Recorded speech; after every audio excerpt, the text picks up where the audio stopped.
Hello, one, two, three.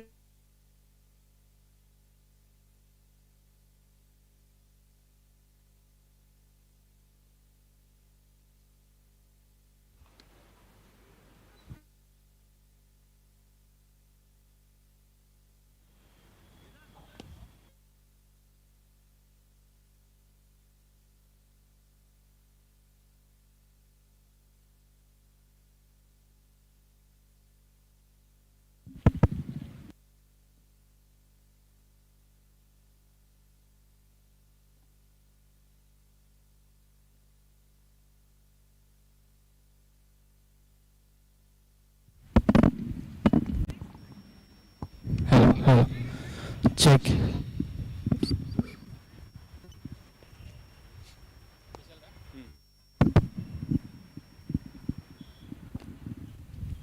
Hello.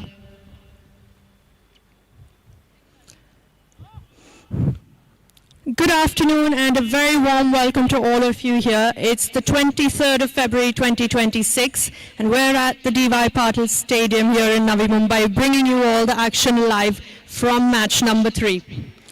I have alongside me joining the two captains Shashank Singh from D.Y. Patil Blue and Ishan Mulchandani from Nirlon. We've also got our honorable match referee Mr. Ajit Gopal Krishnan. And Shashank will be flipping the coin for us. Heads is the call. Tails it is. What would you like to do, Shashank? We'll do fielding first. Looks like a good wicket to me, but I think still seeing the first match, a bit of dampness is there. So I think we'd prefer bowling first. Thank you very much. All the best. Sean, toss didn't go your way. How are you going to approach this game now? Just look to play good, positive cricket and just try and get as many runs on the board as possible. What do you think of this pitch? It was a bit damp in the morning, so hopefully under the sun it'll have eased up a bit and it'll be a bit easier to bat on. All the best for your match. Thank you. So just to give you a little bit of an update, Shashank Singh from D.Y. Patil Blue has opted to bowl first. And it's going to be a cracking contest. The sun's out. The pitch looks really good. Players are all warmed up. So stay tuned. We'll be bringing you all the live action soon.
wanna die in your arms. 'Cause you get lighter the more it gets dark. I'm gonna give you my heart. And I don't care, go on, tear me apart. If you do.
Audio का क्या करना है internal किसको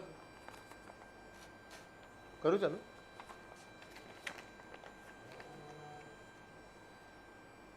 Z190 की कौन सा सुरेंद्र का audio? हाँ ठीक है करूँ? हाँ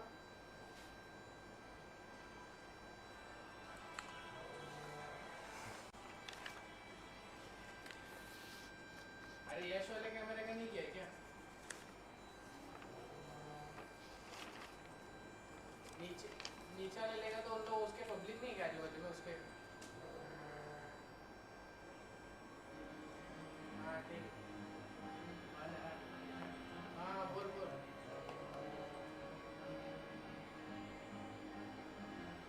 हाँ वो मंगाते हैं किसी में भी कल सुबह फाइनल 1 मिनट में सुरेंद्र का लेता हूँ 2 मिनट तुमने खाया क्या खाना? ये तो ऑन है 5 मिनट पहले है ना 55 को स्टार्ट करोगे स्ट्रीम जियो में 55 को स्टार्ट होगा मैंने खाया तो नहीं होगा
इसके लिए इस पे लाइन तो जरूरी है अभी क्या हेलो हेलो चेक चेक आ गया hello check check check check आ रहा है ना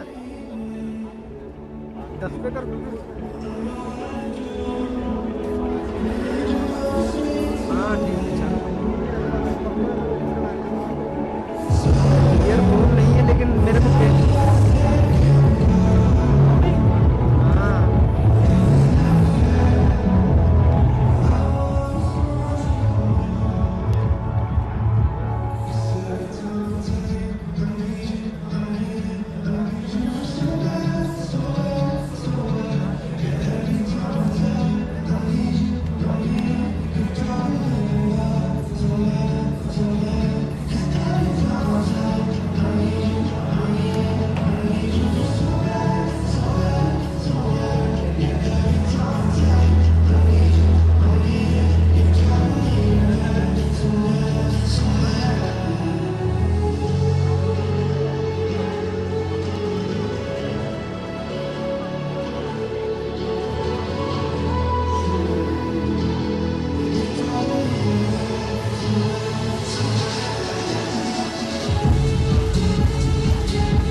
and welcome back. Seen all the action that happened in the previous game, and now it's time for Nirlon to take on DY Patil Blue. Just 5 minutes remaining to start the game, and it's a wonderful scene here at the DY Patil Stadium here at Navi Mumbai, the 20th DY Patil T20 that we have started off with. Nirlon taking on DY Patil Blue. DY Patil Blue has won the toss and has decided to bowl first. All the live action and the live coverage is in front of you only on Jio Hotstar. Interesting to see what the two sides have got today with them. If you look at the DY Patil Blues, we have Vaibhav Suryavanshi, Sarfaraz Khan, Ayush Badoni, Yashdul, Jitesh Sharma, Shashank Singh, Arjun Tendulkar, Mayank Yadav, Puneet Patel, Parikshit Valsankar and Harsh Kothari. We'll come to know about the impact player later, but for Nirlon, we have Ishan Mulchandani, Amog Bhatkal. We have Tejasvi Jaiswal, Ayush Khan, Saurabh Singh, Drumil Matkar, Kunal Singh Rathod, Ashok Sharma, Kartik Tyagi and Varun Rao. Well, nowadays, there it is, the openers taking the charge now of the ground.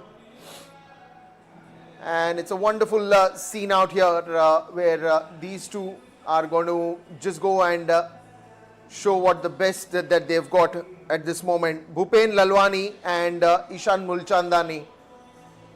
You can see both of them taking the charge of the ground now.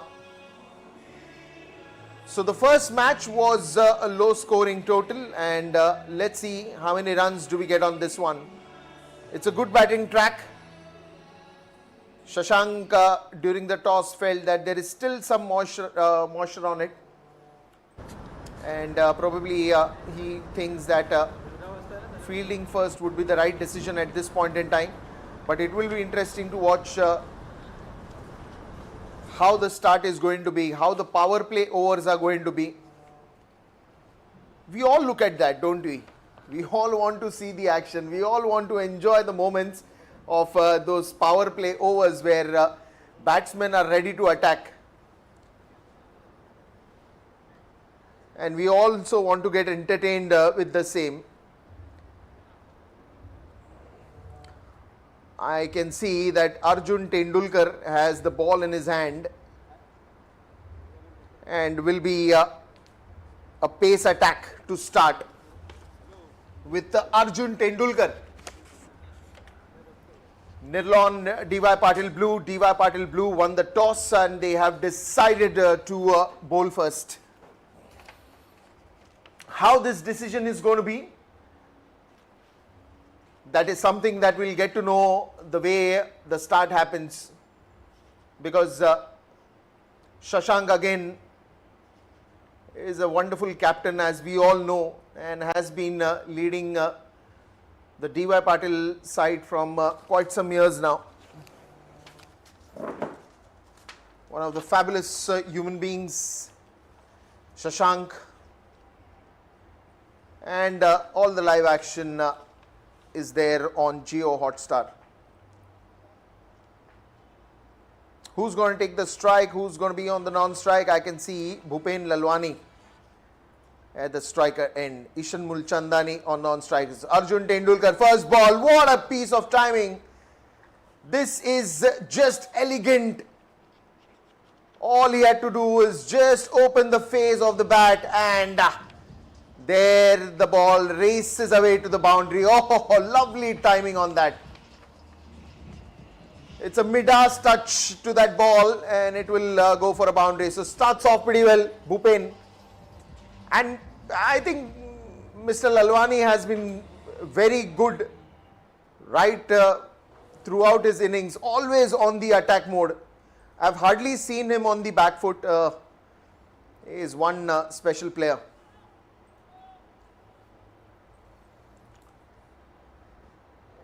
And in fact, the first ball, the way he played, the front foot coming right onto the top. What a Midas touch with which that boundary came in. Arjun Tendulkar.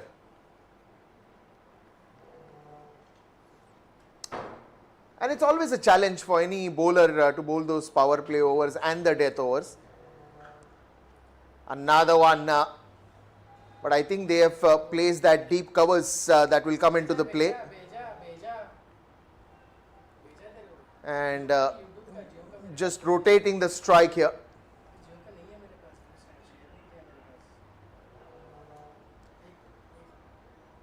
And I think Nirlon at the ideal scenario will be okay to bat first, because they've played enough cricket here and they also are very much familiar to the conditions of this D.Y. Patil Stadium ground. Another one, good one from Arjun. This time didn't try to bounce it too hard, a bit of a change of pace there. And the good part is Shashank is having those small conversations just during that run-up that he's going back for. It's always good for a captain to keep talking to his players, to his bowlers especially. And just when you're standing at the mid-on, it's always to have that little conversation. Another one onto the pads, and this time flicked it away onto the leg side. And it will be Puneet at the field.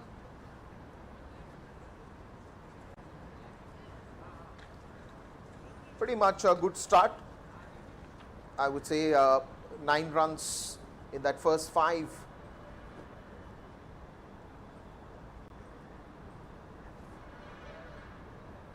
The whole scenario for Nirlon here will be very important to make sure that they play on a good average in the power play overs. Big appeal, big appeal. What is it? Well, it's a dot ball, and that's going to be the end of the first over with 9 runs for no loss.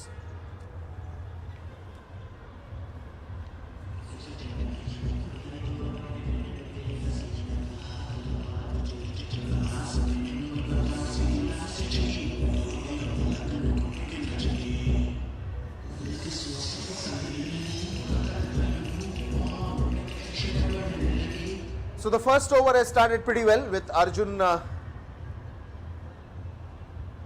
starting that for D.Y. Patil Blue. And now was a very surprising one on the last ball where Jitesh Sharma behind the stumps went for a big appeal. And initially Arjun wasn't appealing that much. It's just after he saw the energy of Jitesh Sharma behind the stumps, then he started, appealing very aggressively to the umpire. That it was a good shout. It was a good shout, no doubts about that. Puneet Date will come to the attack. Another pace ace. Puneet. Well, and good sunny day here at the D.Y. Patil Stadium, Navi Mumbai. Pretty much, if you've seen that, the sunny days have started a little early. Didn't see too much of winter, but it's always good to see that wonderful bed of grass around that wicket. The wicket is also looking very good. Look at that movement, initial. Always a good sight for the bowlers to see that.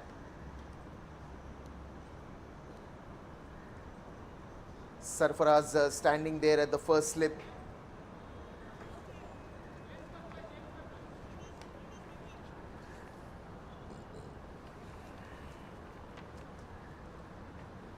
And I think a decent start from Nirlon as well.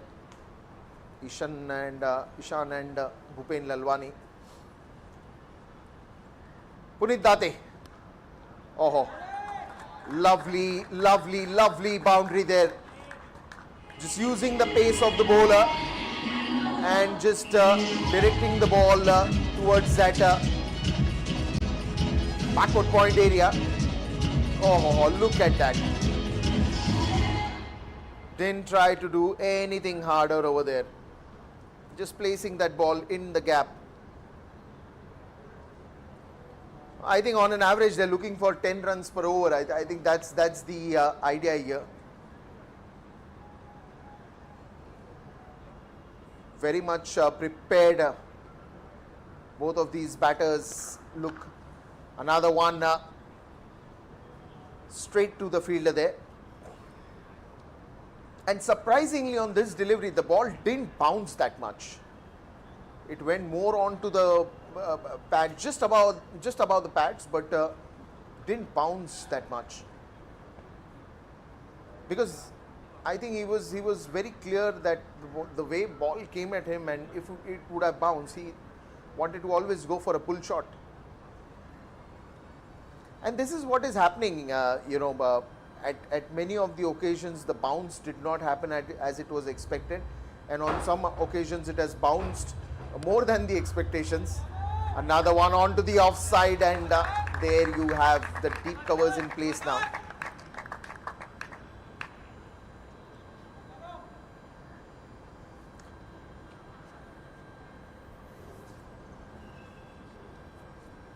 So on an average they're looking for boundaries in every over. Even in the first over we saw a boundary, and now as well in the second over. Too early to talk about the projections and the projected scores, but it's always going to vary as per the run rate that they try to get in every over. Slower one, change of pace, and the deep square leg fielder will have to hurry there.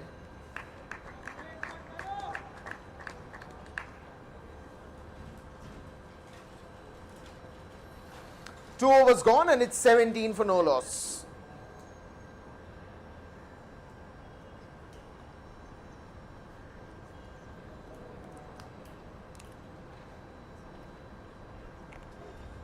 So I think it will be again back to Arjun Tendulkar.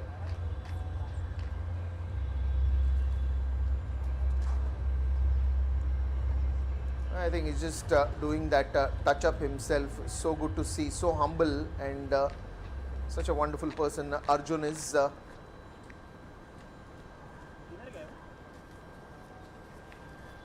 I think it's the landing feet where he wants a little bit of that area covered, because it's very important when, especially for the pace bowler, the landing foot has to be at the comfort during the run up. 2 overs, 17 runs. Ishan on strike now. Another one just hits that with a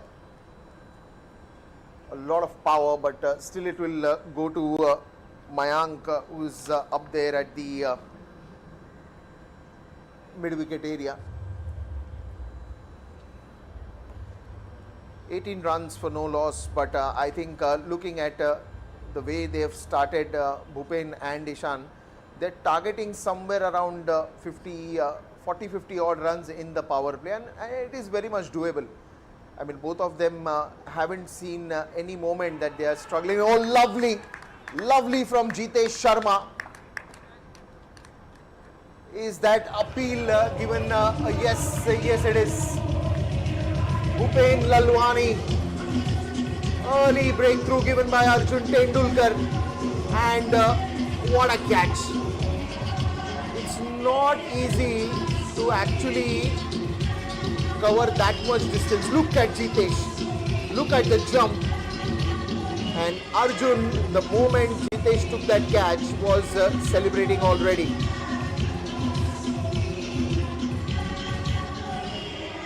Oh, he was looking so good, Bhupen Lalwani.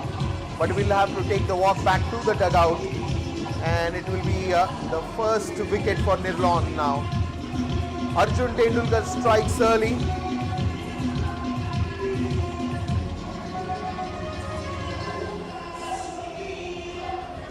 18 for the loss of 1 wicket, and that first wicket came in very early.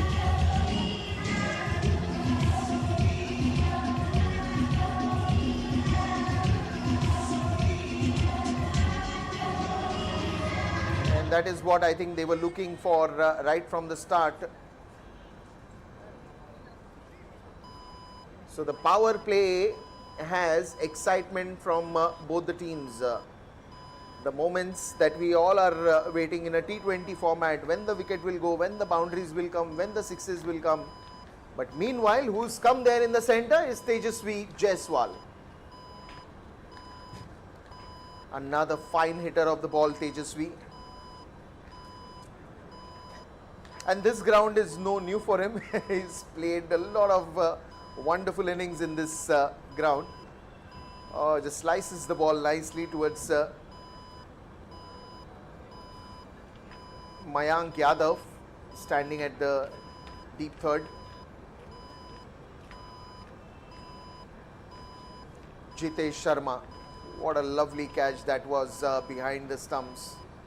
A full stretch of the body, and on the leg side takes a masterpiece. Because especially for a right hand batsman, the left hand side area or the leg side area, the wicket keeper is almost blinded because he doesn't know that in what intensity. Meanwhile, this is a good boundary that will come in. But we'll come back to the point that I was talking about. Meanwhile, let's enjoy this boundary.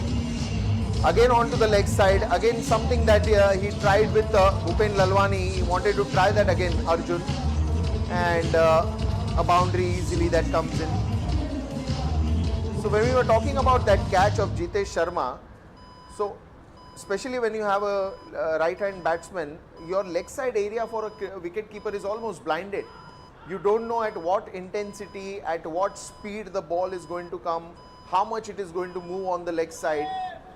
But when you take catches like this, that automatically says that you know how much you are prepared, how much you are anticipating that ball pretty well to receive it behind the stumps. And that is what Jitesh did. It's brilliant, brilliant catch to get that first wicket of Bhupen Lalwani.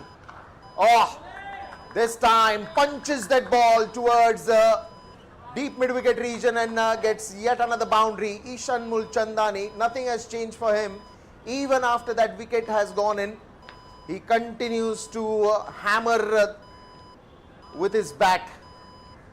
What a lovely shot that is.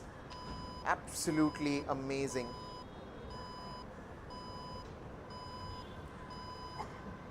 Arjun now again, I think he's getting that deep mid-wicket in place. And that is the beauty of these power play overs. You never know what is happening on every ball. Sometimes you feel the bowler is doing good, sometimes you feel the batsman is doing good. But meanwhile, just a single to end the over. So it's 3 overs gone and it's 29 for 1.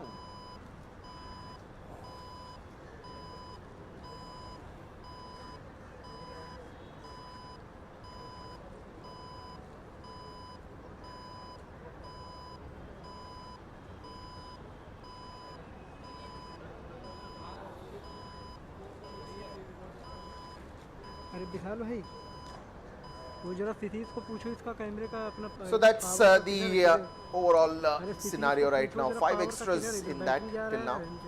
Just the 3 overs that have gone by. 29 for 1.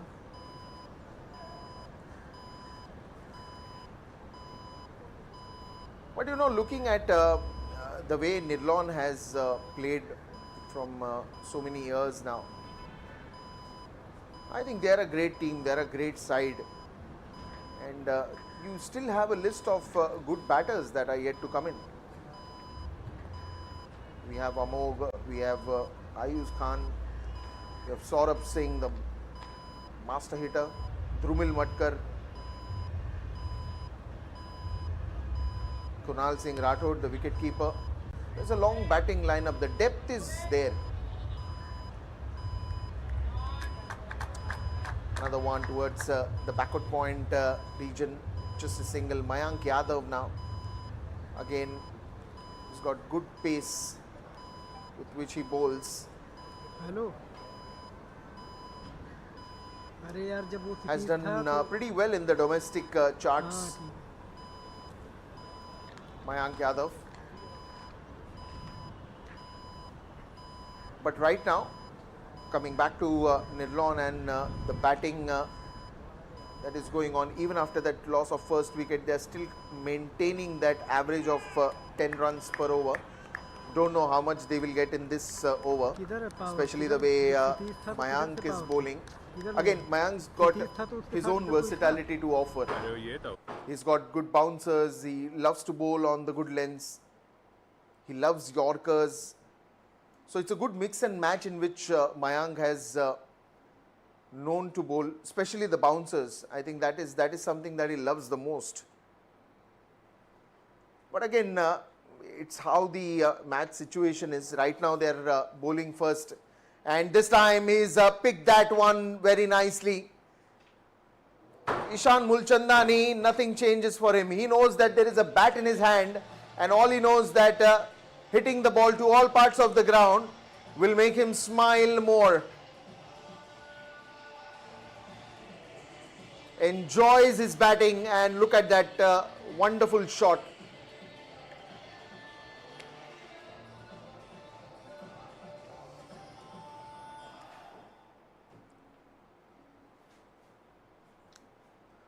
For Ishan Mulchandani, it is very clear. I am there to score runs. That's it. Nothing else changes for him. Tejasvi is just enjoying on the non-strikers and watching Ishan Mulchandani bat so well onto the leg side. Nicely received behind the stumps by Jitesh. But then again, looking at Ishan in this form, in this style, it's always, for the team members, it will be a blessing in disguise. Because as a batsman or as a player of the team, you always want that batsman to score, right? So it is always going to be on the plus side. But very close and thin chance. I don't think he's hurt. Is for sure hurt in attempting to take that catch. Look at that again. Oh, that was almost there in his hand. Almost there in his hand, but the ball just pops out at the last moment.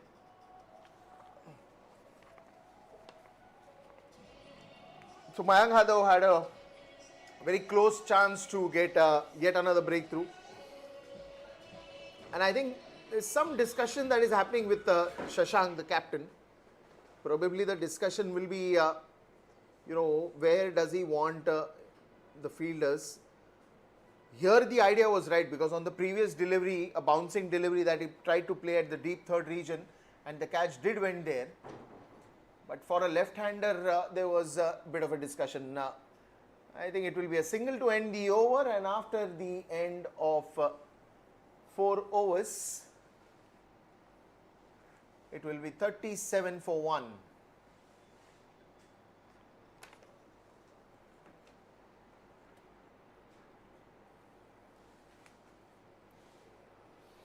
Puneet Date will, I think, continue.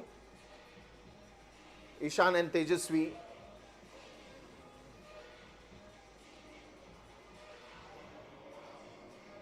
And just 2 more overs of that power play. And in this 2 overs of power play, you will see the approach that Nirlon has taken. Obviously, before the match, there was a huddle in which the discussions did happen. And just when they were put to bat, Nirlon, another discussion that must have happened that, let's attack the power play, and that is what they've done. 37 in 4 overs. That is a good attack on the power play. Good one from Puneet Date.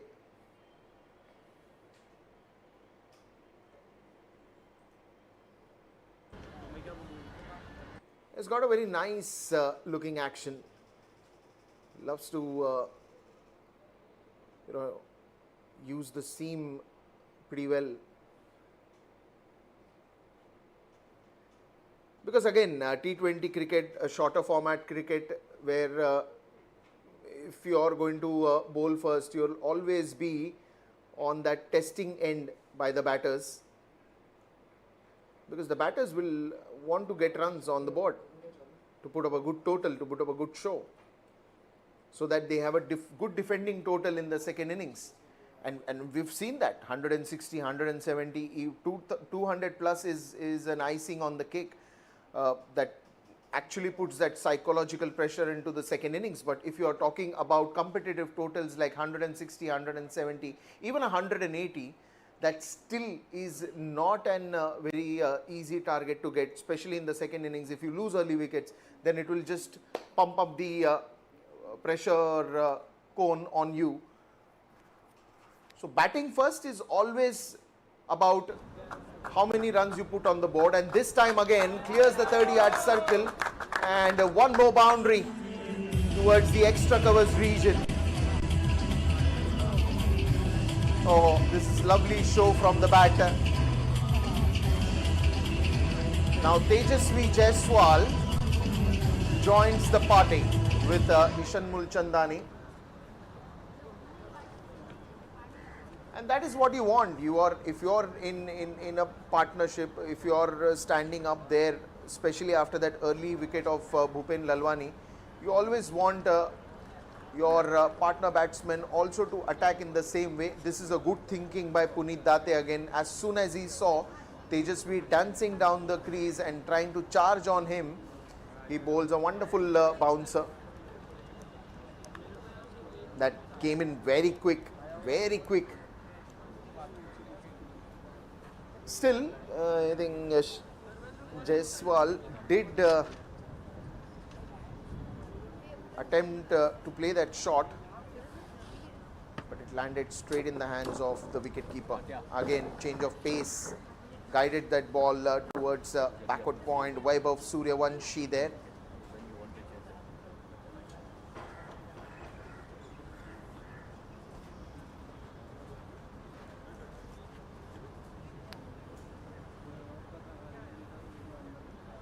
Considering the current run rate, which is at 8.69, they will want to go more, because as I was talking about the batting depth of Nirlon, I think they have much more to offer at this point in time. 42 for 1. Last ball of the over, and it's going to be Ishan. A good contest to watch, because all this while he has been on the attack mode. Slower one once again. Again Vaibhav Suryavanshi in action, and that's going to be the end of fifth over. 43 for 1.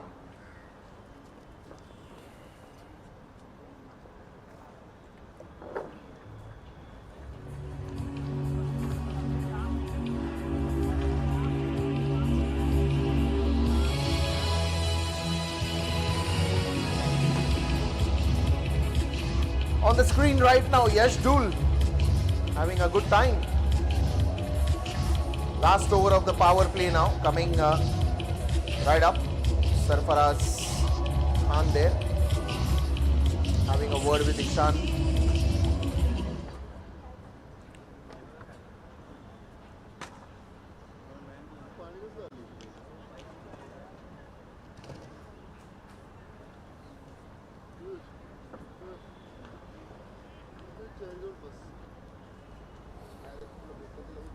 So once again it will be Mayank Yadav on the attack. The first over has been very decent from him. One chance there for that wicket that could have gone in. Inside edge, straight to the short fine leg region. He still wants to go for a run. And the overthrow. There was another attempt, but then it was Arjun Tendulkar who came for the cover.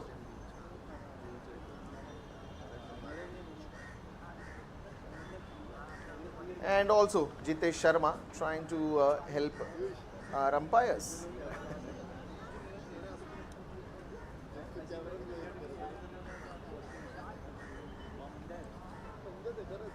And I think it was the call that was made by Ishan for that run, but Tejasvi sent him back, and it's a good decision to hold it.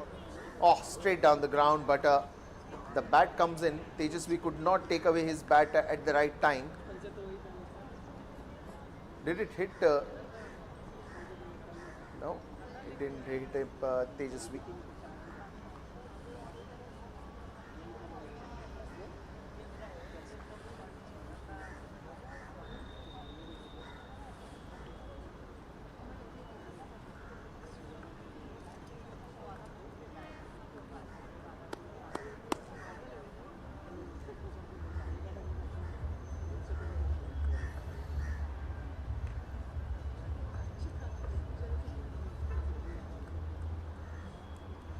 Tejasvi and Ishan on strike.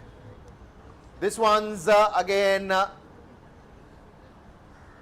only a single here.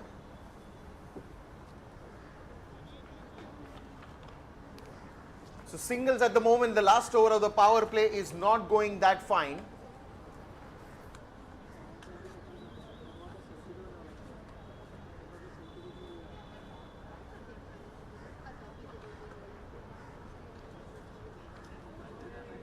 अरे मैं इधर हूँ भाई इतना 45 for 1. It is अच्छा ठीक है Tejasvi on strike now.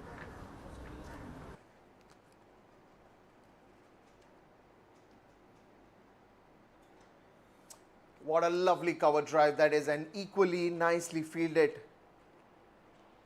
It's Yashdul. Vaibhav Suryavanshi there on screen.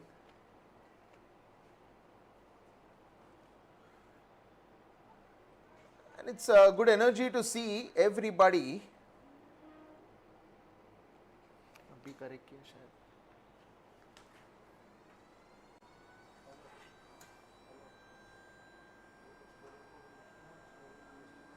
Well, now then.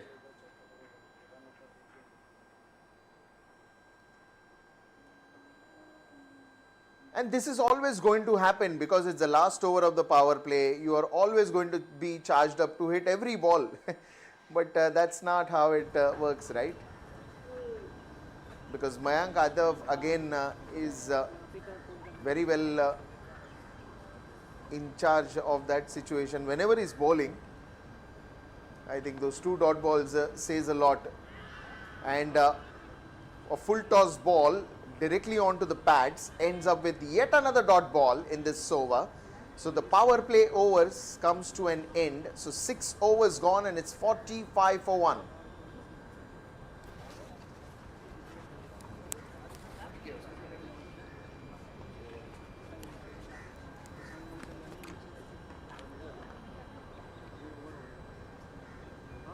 So that 6 overs and all the action that we've seen here.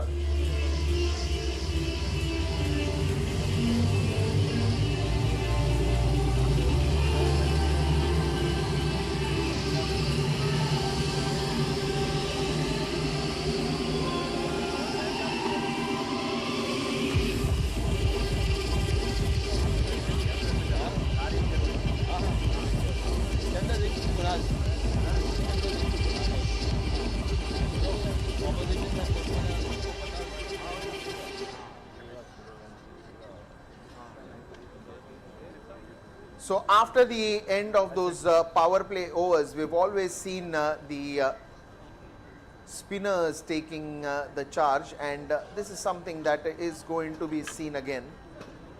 6 overs, 45 on the average of 7.50 at this moment. Karsh Kothari comes to the attack. And now how the spinners are going to impact on this wicket, on this 22 yards. The only breakthrough that we got in this power play was the first wicket by Arjun. Sweeps that away, and it will be a couple of runs on this one.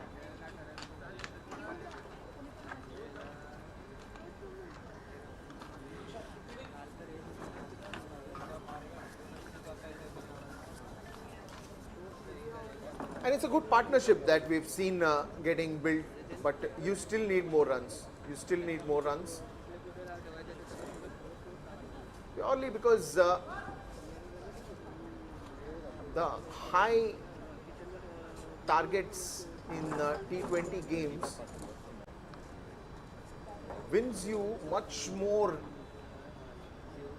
in the second innings, and that is what the effort is. Look at that. Once again, he's trying to use all the power that he's got and wants to go for a big one.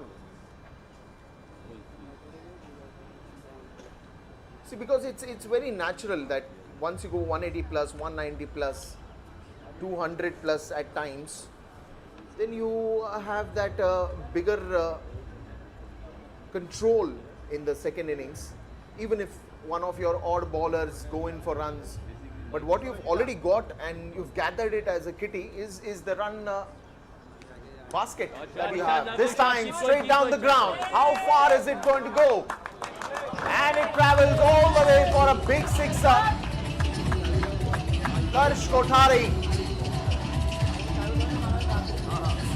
bowls right in front of the swing of the bat of Ishan Mulchandani, and he has been very impressive right from the start.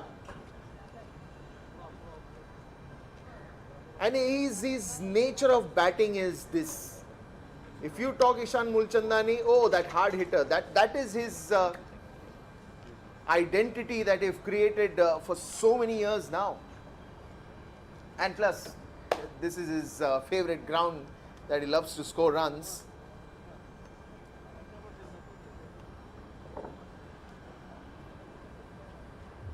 And it's not just the innings where he's gone on hit every ball, but he's also been very clever in getting singles, doubles, and the dot ball will end the over. And after the end of 7 overs, it's 55 for 1.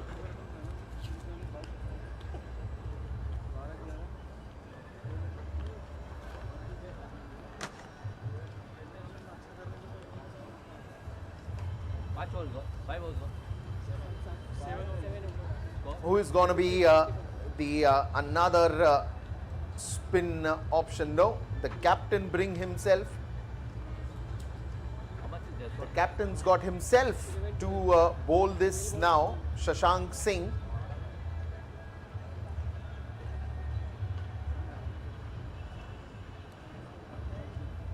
The captain of DY Patil Blue, Shashank Singh. Another wonderful all-rounder, Shashank. He's got some good figures in T20 cricket, be it domestic cricket, be it IPL.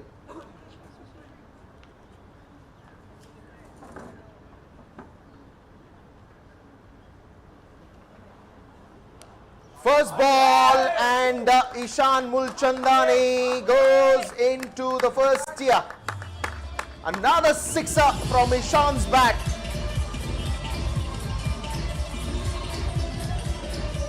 Short of the length delivery, and what a shot. Loves to play towards that square leg, mid wicket, deep square leg, deep mid wicket areas. Leg side is always go-to zones to hit the ball. But to be very honest, I mean, this is not what Shashank Singh would easily give up on the very first ball. This looked like, you know, he's just started off with just looking that how much the bounce is there on the wicket. Not a great line to bowl, to be very honest, when you start an over like this. Especially after that power play, you would want to restrict those sixes and boundaries as much as you can. This time straight towards the long on region.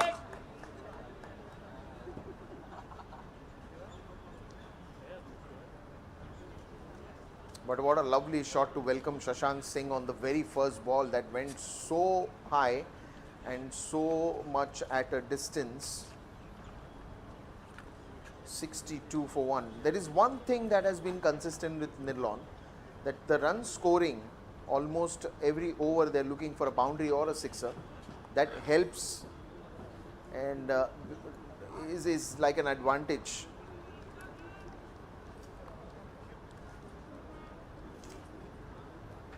Another one, this time a slower one to surprise Tejasvi Jaiswal. And it was a little bit of bounce as well, and it will also a little low on the pace.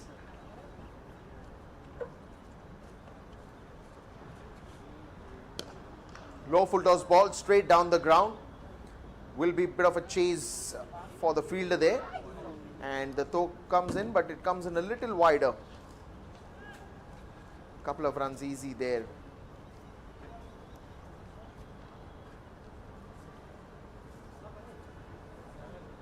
And after that first wicket, I think Tejasvi has come in as a good partner for Ishan Mulchandani. Now, if you see, both of the natures are different here. It's not that Tejasvi does not like to charge on. The ball goes high up in the air, a wonderful try, but couldn't get hold of the catch. It was not an easy catch though. Look at that, charges down. Shashank bowls a little wider to the batsman's reach, and almost there, almost there. But you know, at these kind of standards in which the cricket is played, these catches should be converted.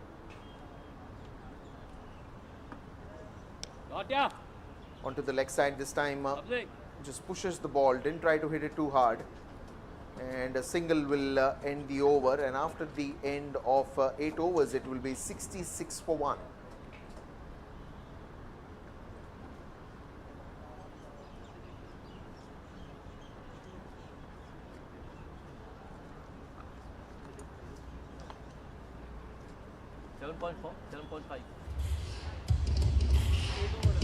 So the story till now that is being covered. 8 overs that have gone by, and in that 8 overs, Ishan and Tejasvi has been looking very rock steady right now. Because be it any format of cricket, when you've lost an early wicket, the new batsman who is going to come in needs to be more responsible in terms of making sure that he's there on the crease, and that is exactly what Tejasvi has done. I mean, it didn't really matter, or it didn't change anything for Ishan, because he was playing the same way, the way he was playing when he was playing with Bhupen. But then you want someone on the other side who will be a little more stable, and that stability, I think Yashasvi has given. Because the more wickets that go in, then even a hard hitter takes a back seat, and that is what you don't want in T20 cricket. That's a good shot again, but only a single here.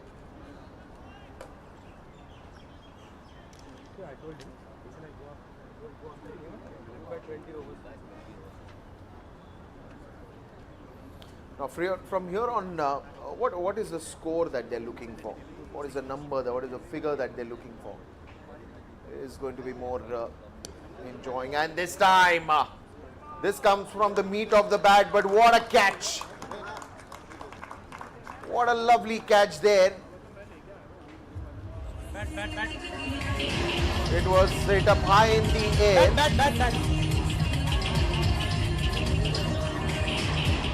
Karsh Kothari gets a breakthrough and gets a very important and a big wicket.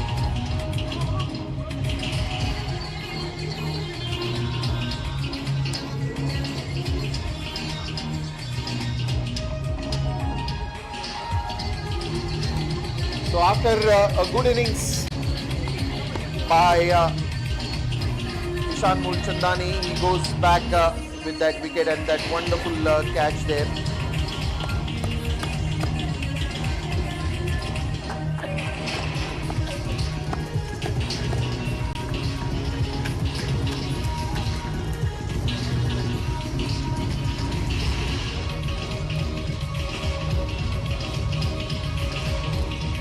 wickets have gone by and 68 runs only.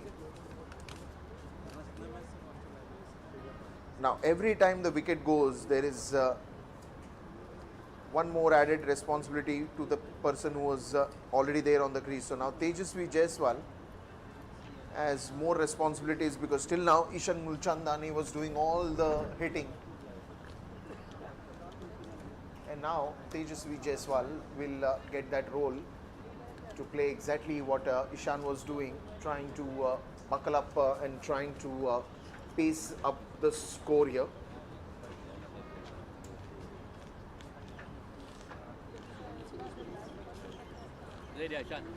Karsh Kothari finally gets a wicket here. Kunal Singh Rathod, very good batsman. Even you talk about spin bowling, even you talk about pace bowling, he loves to play both of them. Plays at the middle order.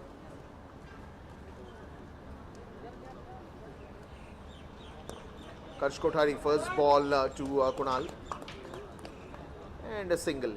This is also the right thing. He's just come in, so a single to rotate the strikes and strike and give it back to Tejasvi, who spent a good amount of time. Just surprised because a right-hander left and a left-hander came in again. Kunal and Tejasvi both left hand. Another one punches towards the long off.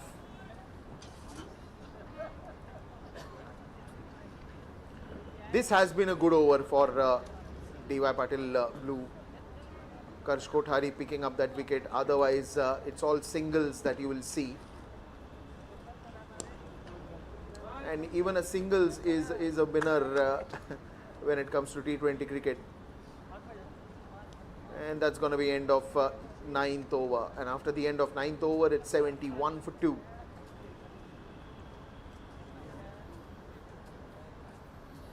But more to do with now, what is the captain thinking? Shashank will bowl one more over, or he'll get someone else to the crease. Because right now you have spin bowling from one end, which Karsh Kothari is doing, and medium pace from Shashank Singh. No, Shashank has other plans. And now he's got Ayush Badoni. So he will trust the spin attack and he will continue to get the spin attack, and that's why Ayush Badoni comes in. First ball and a good start.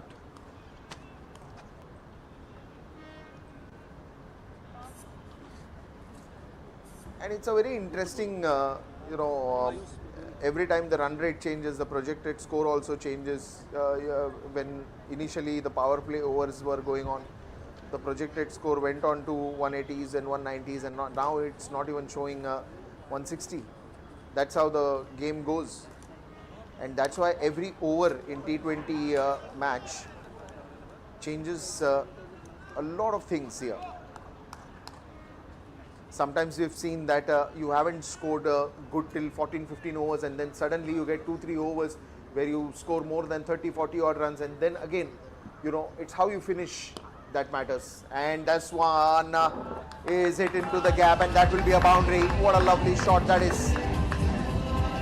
It's absolutely amazing. Shot of the length given by Ayush, and Tejasvi has no mercy on that. Look at that.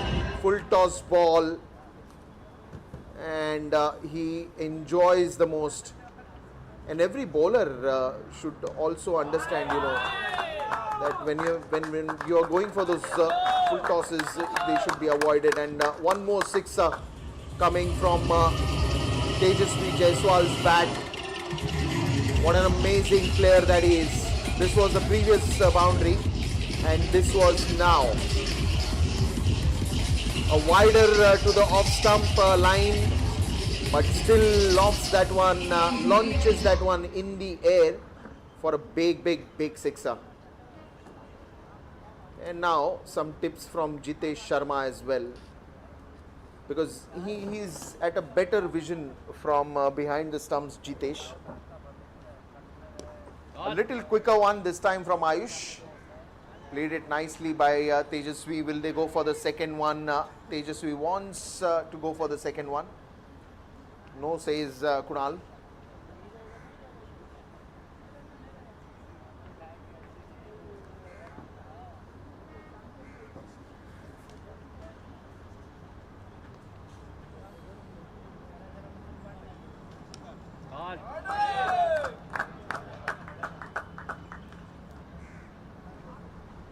Well, another couple of runs.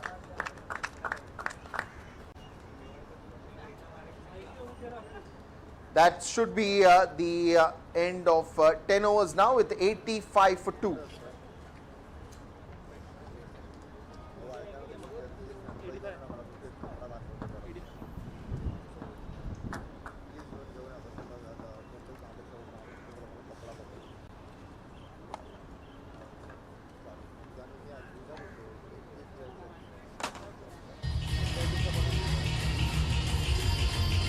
Well, now then, an interesting move again by Shashank. We saw Karsh Kotari bowling and picking up a wicket as well. Then we saw Ayush Badoni coming in. And now he goes back to Arjun Tendulkar.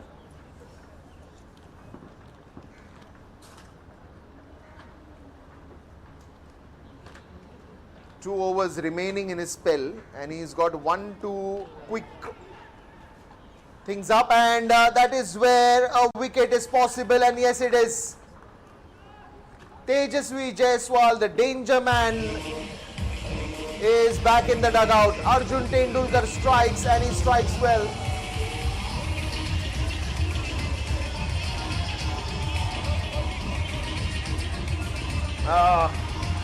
The ball took the top edge of the bat, went very high in the air, and Jitesh Sharma once again a lovely catch. The first wicket also, it was Jitesh Sharma who took that brilliant catch behind the stumps, and now the second one on Arjun's bowling only. Jitesh Sharma takes yet another good catch. Seems like a plan that they're working, both of them. And that's why those two spinners that were used, Karsh Kothari, and then we saw Ayush Badoni, and suddenly there was a different game running in Shashank's mind, and he gets Arjun Tendulkar immediately, and on the very first ball of his spell of third over in his spell, he gets the danger man Tejasvi Jaiswal back in the dugout. Kunal Singh Rathod now.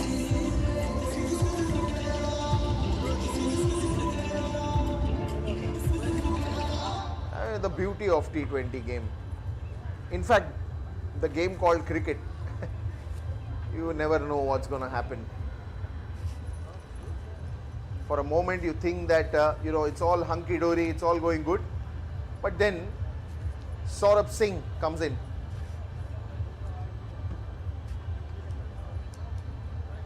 Arjun Tendulkar surprises him with a bouncer. He thinks he's got some bat on it, but Jitesh Sharma telling him, no, it's not, no bat on it. But he was all excited after that ball. But what a lovely bouncer. One, it kept on coming closer to the body after it pitched, and then look at the bounce. Oh, that's surprising. That was very surprising to Saurabh. What an welcome to Saurabh by Arjun.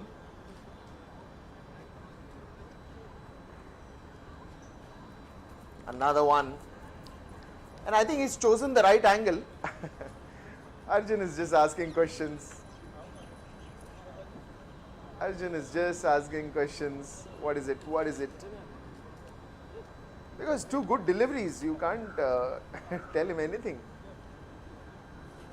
And that is the energy that you want to pass it on to others as a pace bowler.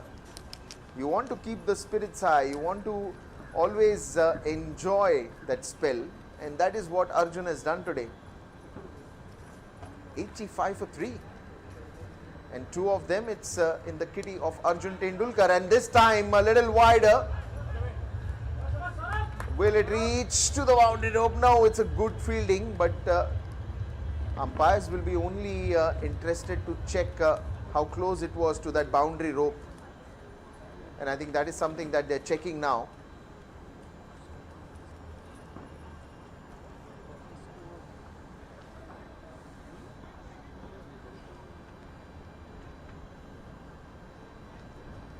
It's a good spell at the moment from Arjun.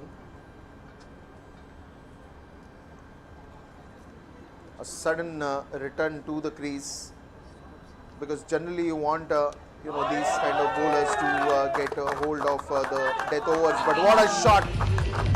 Another attempted bouncer, but this time uses the pace of the bowler and places that just into that stance.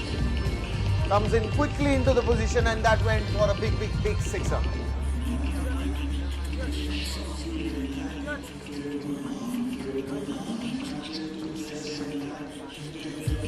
As of now, if you look at the score and the scoring, I think it's pretty decent. In the 11th over, it's 93. You still have 9 more overs after this to capitalize every moment.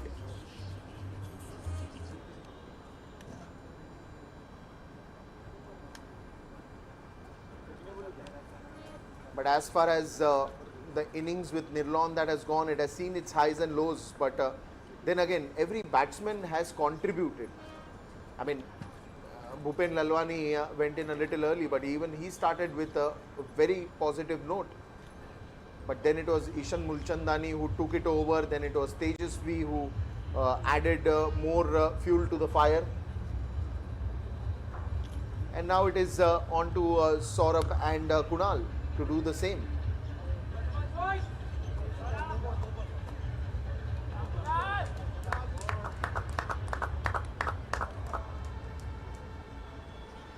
But what a fabulous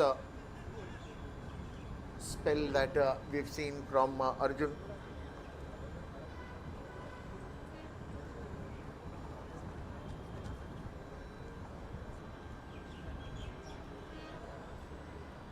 Probably after that no ball, he'll have to bowl one more in this over, Arjun.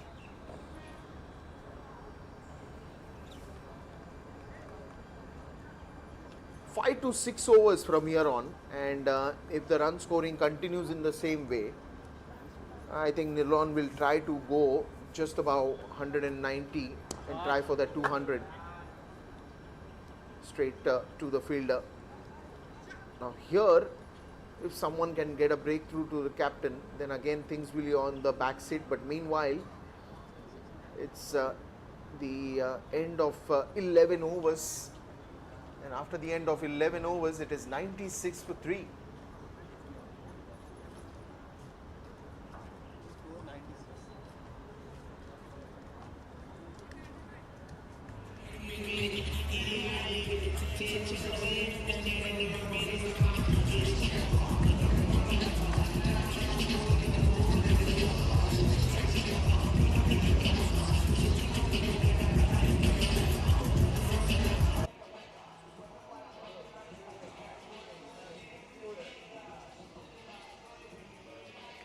So now after Arjun, who is going to be the next man in?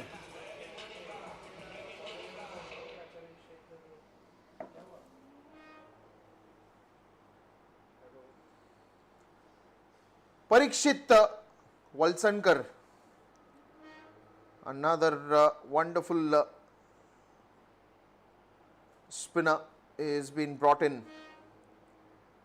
So right now it's all about a situation that you have to bring control on.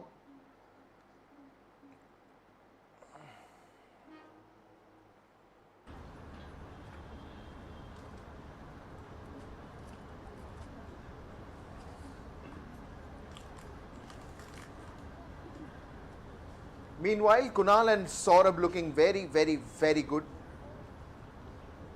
Parikshit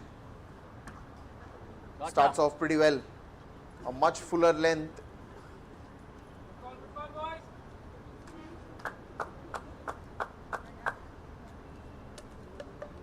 But meanwhile, you will always want some action to happen. From a long time, we haven't seen a boundary or a sixer. And in T20 cricket, you want more of these coming on every ball. As audiences, as fans who come out to watch, they always want their favorite players to just go and hit boundaries and sixes. But again, Parikshit. Oh, lovely. He's done the work for his captain and the team.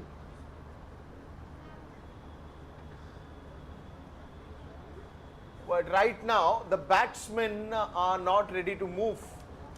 They are waiting for the umpires to confirm, and yes, it's been given out.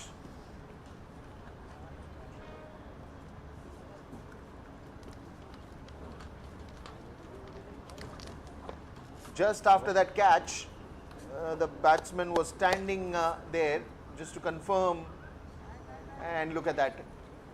Lovely catch from Parikshit. A caught and bowled.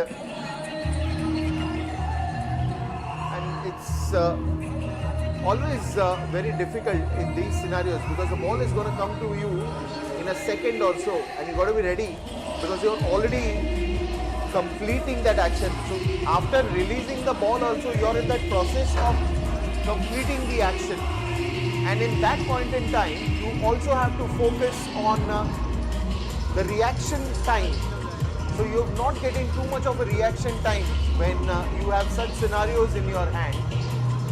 So the reaction time was very less for Parikshit, but he still took a wonderful catch.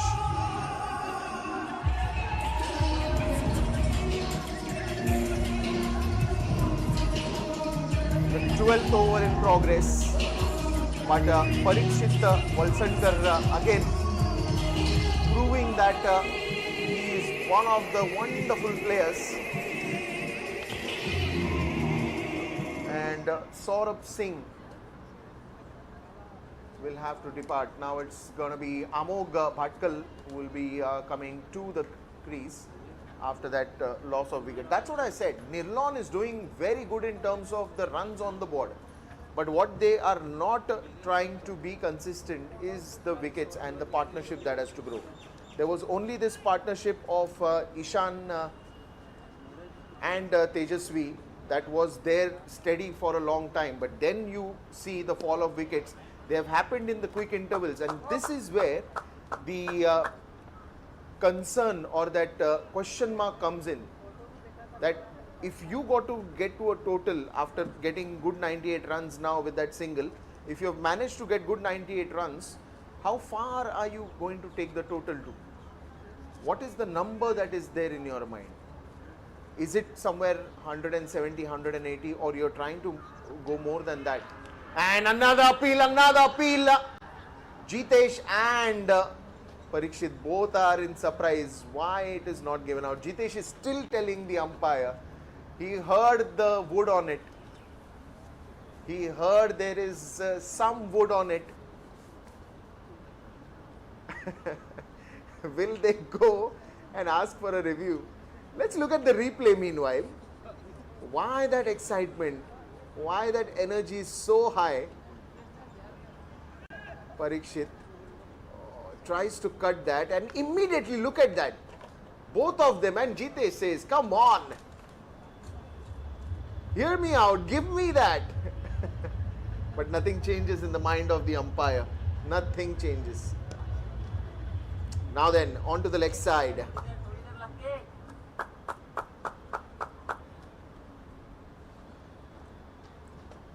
The only thing we don't have here is reviewing. And that's the reason you'll have to listen to the umpire. But I'm literally surprised with the reaction of Jitesh Sharma, because he's not the one who goes so loud, otherwise. But umpire was very clear. He didn't heard anything on it. And that's going to be the end of the over. A very interesting and a very dramatic one in its nature. But it's 12 overs gone and it's 99 for 4.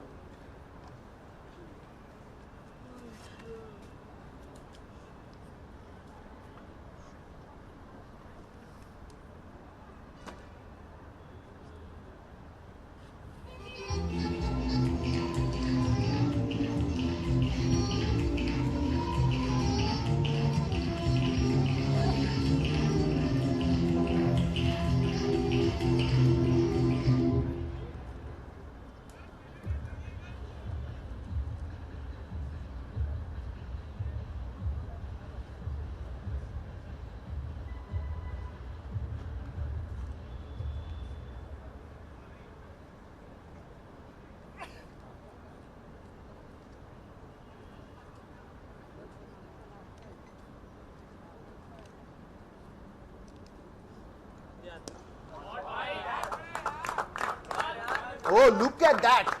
Covers quite a distance, and the distance that was required here.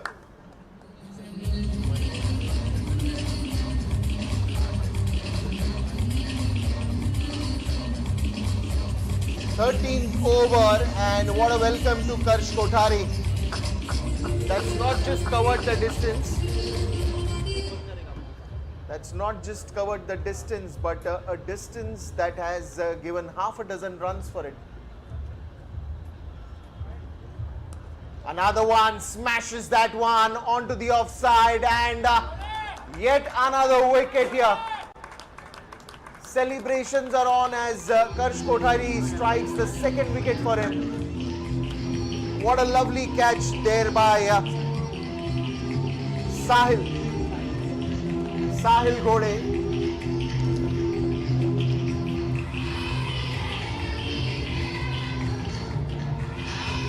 It was in the air for quite a long time, but then he had to reach out to that.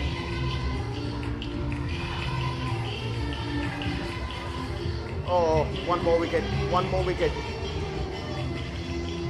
And that is the only consistent thing. Whenever we've seen some partnerships getting built, that is where a loss of wicket has happened. And that is the reason the momentum that should be continued, or the way we look at it, that now this is where that first sixer came in. He again went for a big shot, but then it was caught. And this is where DY Patil Blue has been very successful in converting those wickets to their name, because eventually that impacts a T20 game. Ayaz Khan now has come into the center. Amok Bhatkal again a very hard hitter of the ball. Ayaz Khan again a very good batsman. The point is, right now Nirlon needs these batters to stay on the crease till the last over, and not just stay but also get good runs. 106, and you still have a scope of reaching to 170, 175, which is a very good total when it comes to T20 format. But then again, they shouldn't be losing wickets in regular intervals. That is the only concern that will take a back step at any given point of the game. That's a good one onto the cow corner region, and that will be only a single here.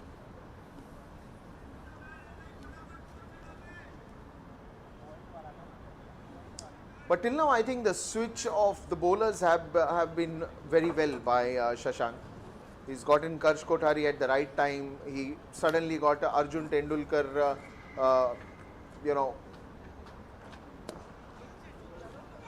just to pick up that quick wicket. And one more for Karsh Kothari in this over. Oh, that's a very good catch. Very good catch again. And a wicket has fallen down. Sarfaraz Khan takes that catch.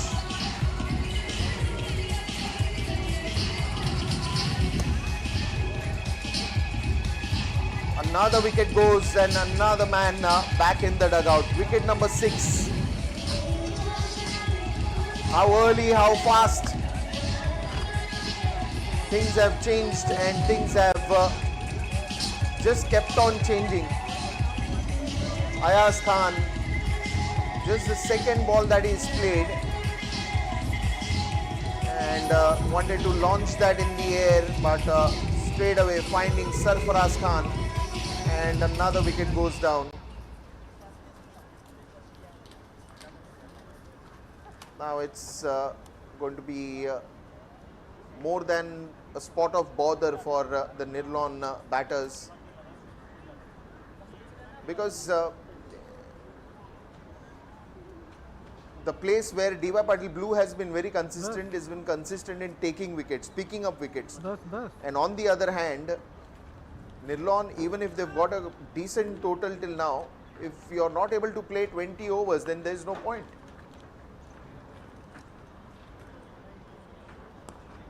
Onto the leg side, and that's going to be a single to end the over. And in the commentary box, oh, they've got the second one as well. So 2 runs by the end of the over, and it will be Chandresh in the commentary box.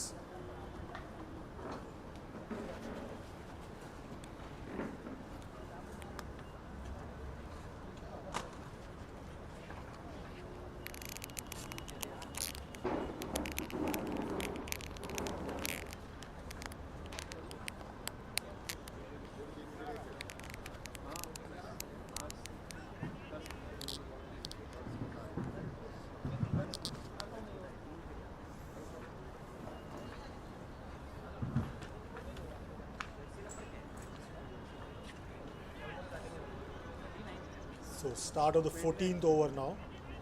Parikshit Valsankar will continue, and they need a partnership here. Do these guys here, Nirlon? Let's see how they progress from here. Nirlon, like Dipesh said, they need to bat out the 20 overs. They can't afford to miss out on batting out the 20 overs. Again, settling for a single. It's a period of consolidation here for Nirlon. Lost wickets at regular intervals. They've never really had partnerships to talk about. And that's been their big failing so far. Skipper Shashank Singh will be very happy with the performance of his boys.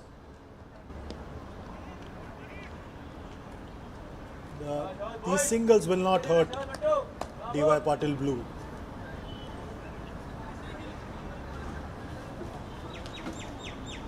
Jitesh marshalling the resources from behind the stumps, constantly making changes to the field.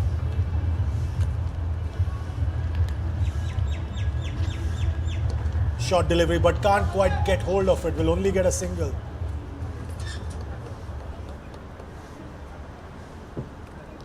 It's been slow going so far for Nirlon. Drumil, Matka batters, Drumil and Hamog. Someone needs to take the responsibility of going big here.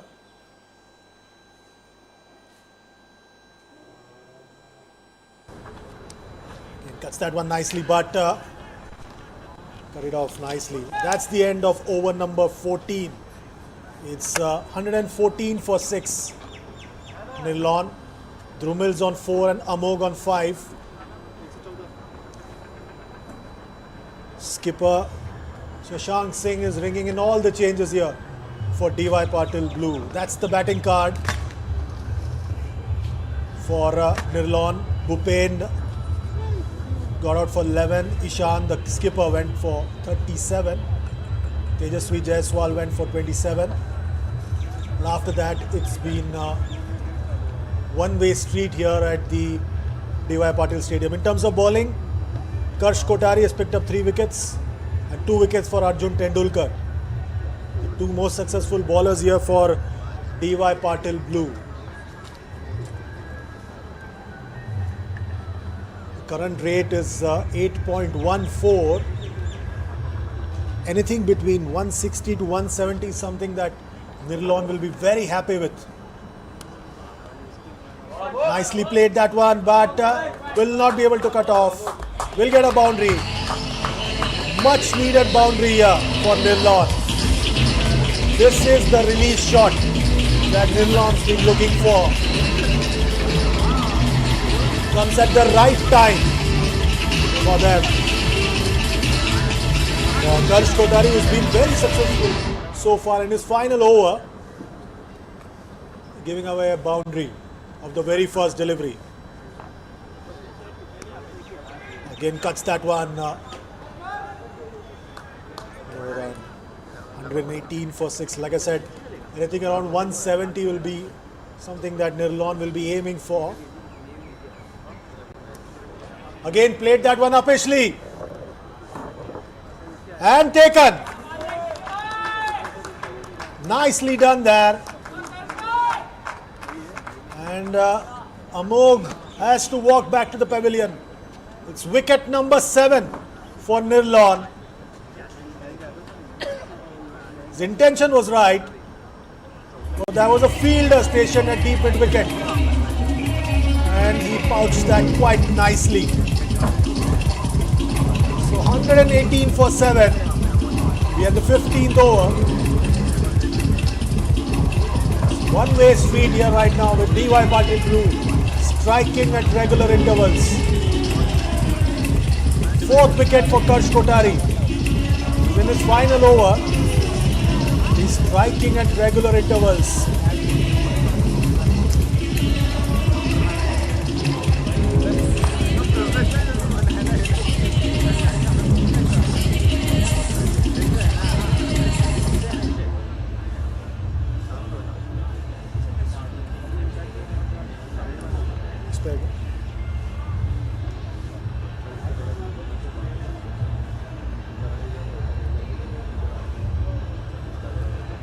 So 118 for 7 as Nirlon slide deeper and deeper into trouble.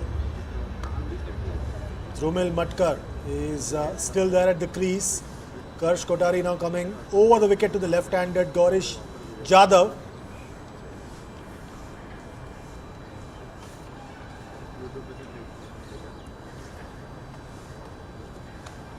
Nirlon's on 118 for 7, 14.3 overs. The overs are slipping away quickly for Nirlon.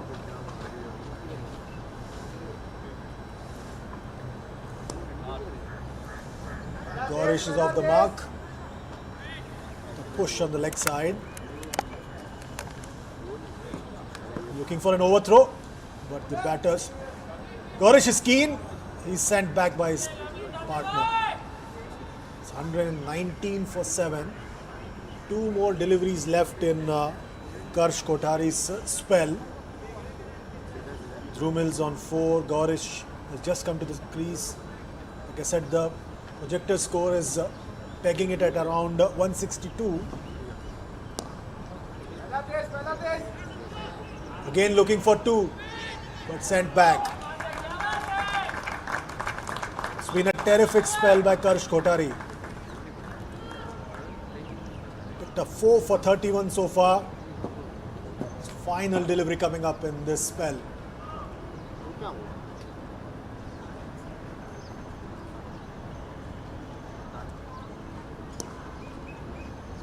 And nicely done there by Karsh Kotari. He's finished with 4 for 31. Nirlon's on 120 for 7 after 15 overs. And the final 5 overs just about to come up now. Drumil Matkar is on 5 and Gaurish is on 1. The projected score is still pegging the score at around 160. If Nirlon do manage to get till there, they'll be very, very happy with the score. But the skipper, Shashank Singh, is quickly making some changes here. He's keen to push Nirlon to make some mistakes and wants to wrap up this innings quite quickly.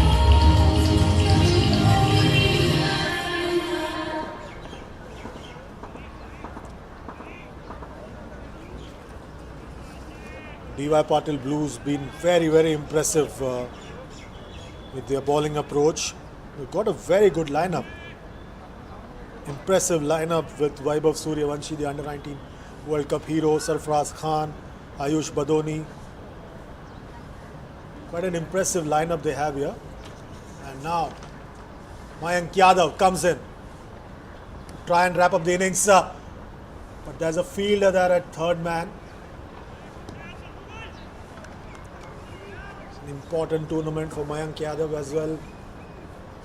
Coming back from injury. He played a couple of warm-up games before the T20 World Cup for India A. So this is his long road back to full-fledged cricket. So big step up for him, this competition. Playing for DY Patil Blue. ठीक है देखता हूँ लेकिन थोड़ा बहुत पहले मिल रहा है ये स्ट्राइक आउट तो फ्लैट नहीं है Here he comes again.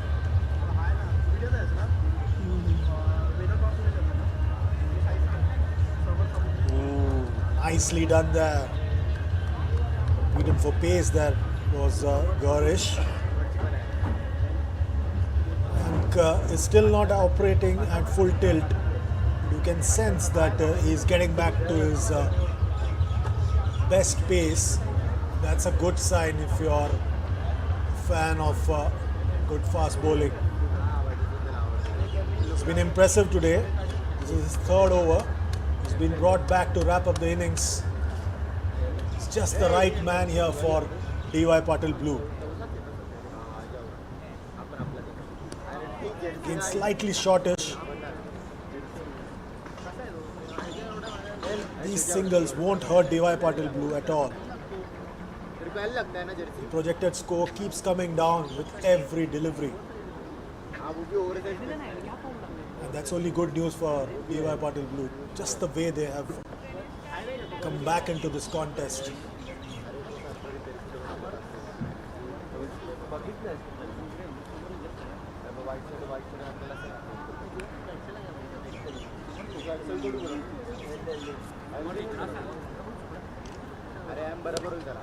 Change in pace, picked that one nicely.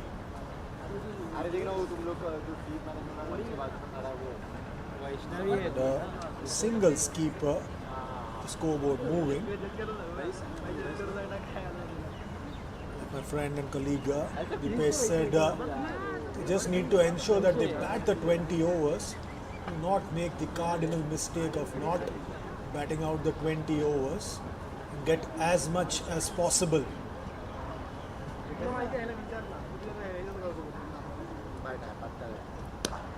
Nicely done there, but straight to the fielder, Ayush Badoni. That's wicket number 8. Ayush Badoni now telling his teammates that he almost lost it in the sun. Slightly short and came on to him quickly, but straight to the fielder, the lone fielder there. And that's wicket number 8. Gaurish Jadhav has to walk back. Nirlon now 123 for 8. This is precisely the reason why Mayank Yadav was brought back into the attack. He's delivered. Almost on cue for his skipper. His first wicket. Nirlon. This is not good news at all.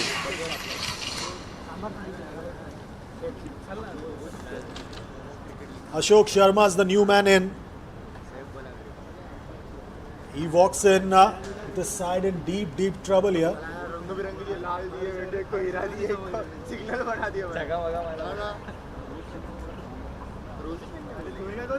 And Yadav, he'll have his tail up. Let's see what happens here. Can he wrap this innings up quickly? Final delivery of Mayank Yadav's over coming up now.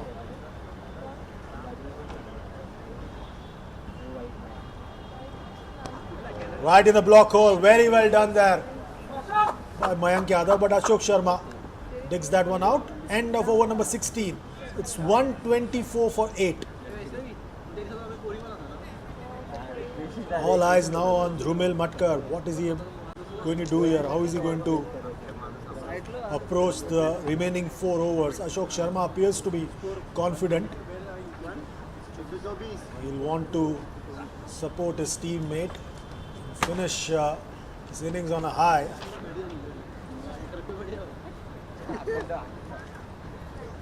So all eyes on the skipper, Shashank Singh. How he tries to maneuver the remaining 4 overs.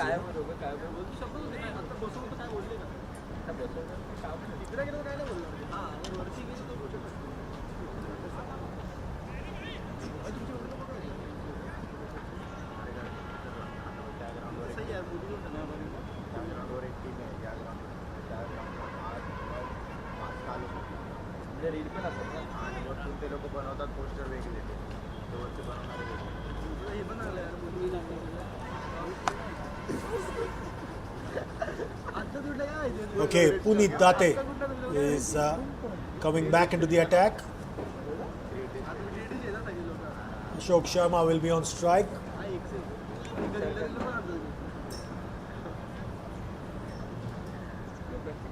Just one fielder inside the ring on the leg side. That too at short fine leg. Change in pace. Nicely done there. Just behind square. The fielder. Nicely done there. Will get a couple of runs. Very well done there. Very good commitment there from the fielder there. But Puneet Date has to watch his line. He just has one fielder inside the ring on the leg side. Now that fielder at short fine leg, the skipper and the wicket keeper pushing the fielder back. Okay, now this is interesting. Again bringing him back. Okay, so they have a short fine leg for the left-hander plus a short third man. Again only one fielder on the leg side inside the circle. Again change of pace, missing that one completely. Smartly done.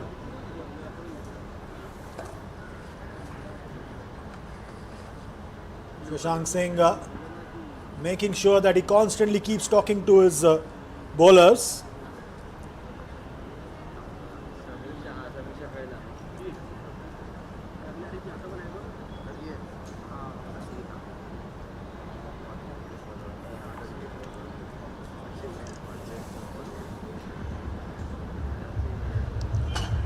Shortest delivery, very poor delivery there. Nicely helped on its way by Drumil Matkar. Gets an easy boundary. The fielder at short fine leg. The ball was going down the leg side. Picked me up, put me away, and very nicely done there by Drumil Matkar. He gets a much needed boundary. The score moves along to 131 for 8. We're in the 17th over.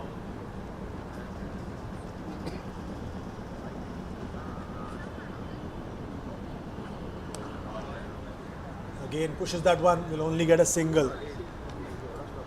This has been a good over so far. 8 runs coming out the first 4 deliveries.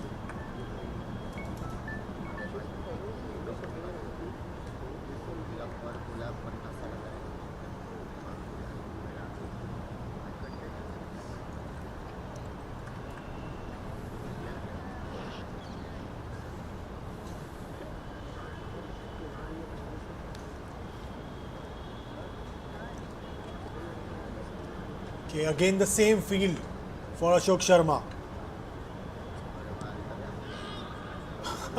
Trying to make room and give it a almighty hoik. We only get a leg by. In these final few overs, it doesn't matter how they come, as long as they come. 133 for 8. 8 runs of the bat plus the leg by. This has been a fruitful over for Nirlon. Again 3 fielders on the leg side boundary for Drumil. Change in pace, just rose on him a bit. And that's the end of over number 17. It's 134 for 8. Matkar's on 13 of 11. Ashok Sharma's on 4. And Mayank Yadav surely has got to ball out over here. His 4th and final over coming up now. It's been very, very impressive.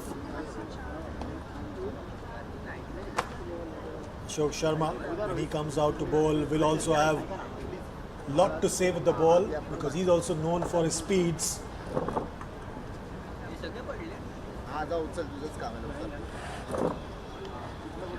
All eyes now once again. Mayank Yadav missed much of the season due to injury. After a considerable rehab period, he's back in action. It's always a sight to behold as a genuine fast bowler runs into bowl. And here he comes again, Mayank Yadav. Nicely done there. Will only get a single. Sarfaraz Khan does a fair job. 35 for 8. Ashok Sharma's on 4. He'll face up to his opposite number in terms of pace, Mayank Yadav. Fourth over. Like I said earlier, DY Patil Blues got a impressive lineup. Vaibhav Suryavanshi, the under-19 World Cup star. Sarfaraz Khan, Ayush Badoni, Yash Dul, another under-19 World Cup star. Jitesh Sharma, who played T20 cricket for India recently. Shashank Singh, who's been very impressive in the IPL. Arjun Tendulkar, Mayank Yadav in action now. Played that one upishly to the point region, but another single is all that they will get right now. Puneet Date, Parikshit Valsankar and Karsh Kotari, who was very impressive with his left arm spin. 157 is the projected score right now. If Nirlon do manage to get up to that, they'll feel that they have done a fair job here, but they'll want a little more than 157 to feel absolutely secure.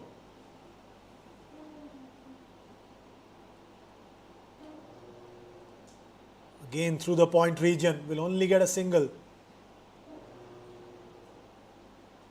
These singles won't hurt DY Patil Blue. They'll be happy to give them away as long as the big ones don't come along. Mayank Yadav bowling his final over. Very, very impressive. With his approach, he'll be very happy to get a good game over here.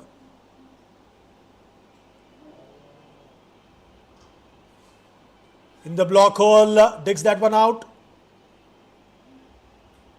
No damage done, no run taken.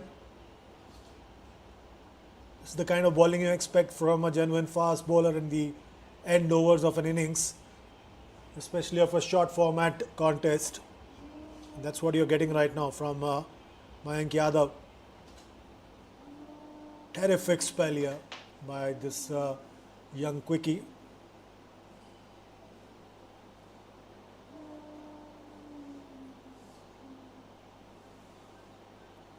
Again beaten for pace. Again beaten for pace there. Completely squared him up. He had no clue at all whatsoever, did Ashok Sharma. And Mayank Yadav showing just why he's rated so highly by everyone in the Indian cricket ecosystem. 9, 10 and Jack have absolutely no chance against a bowler with this kind of pace.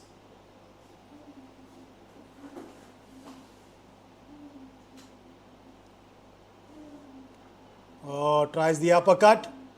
Misses that one completely. That's Mayank Yadav's spell done. He finishes with 1 for 17. It's 137 for 8 after 18 overs. 12 legal deliveries left in this innings. Ashok Sharma's on 5. Dhrumil Matkar's on 15. We are on the opening day of the 20th DY Patil T20 Cup. And we are here at the DY Patil Stadium. The impressive DY Patil Stadium where we're witnessing yet another fantastic start to this tournament, which has been an annual feature on the Indian cricketing calendar. Puneet Date will now come in to finish off his fourth over.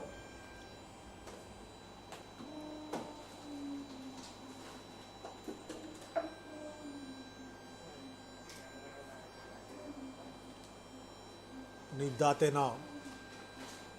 Again, is employing the same field here for Dhrumil Matkar. He'll push for a single and will get it quite easily.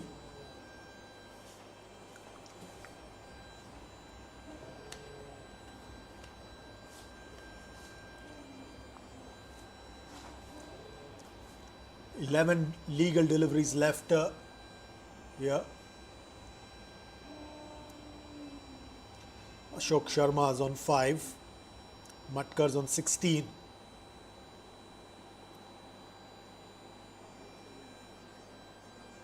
How is Ashok Sharma going to approach this now? Again moving away and trying to hoik that one. Pushing for a second one. And direct hit. But the umpire is unmoved. Ashok Sharma made it back in time. Smart running there. Going helter-skelter. Very well done there by Jitesh Sharma. Throw on the bounce, but Ashok Sharma makes it in time. 140 for 8. This is the kind of running and cricket that you witness in the final few overs of a short format contest. Again, low full toss will only get a single. 141 for 8. Now 9 deliveries left in this innings. Nirlon's camp would be hoping that they pocket as many runs as possible so that they have some kind of a total, some kind of a buffer to bowl at.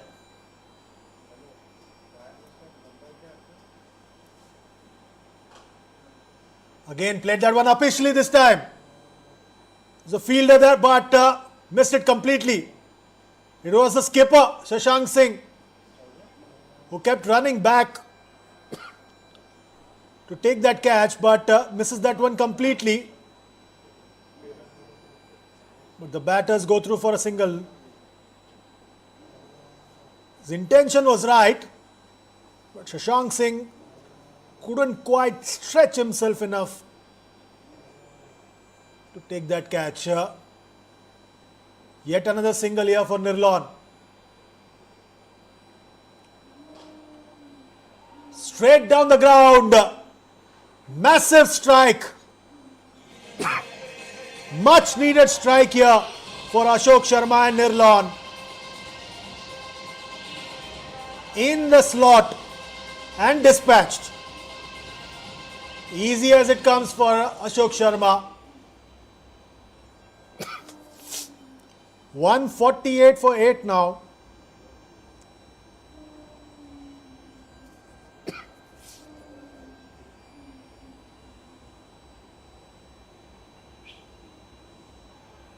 Tries to dig that one out. Jitesh Sharma is appealing. The umpire has given it out.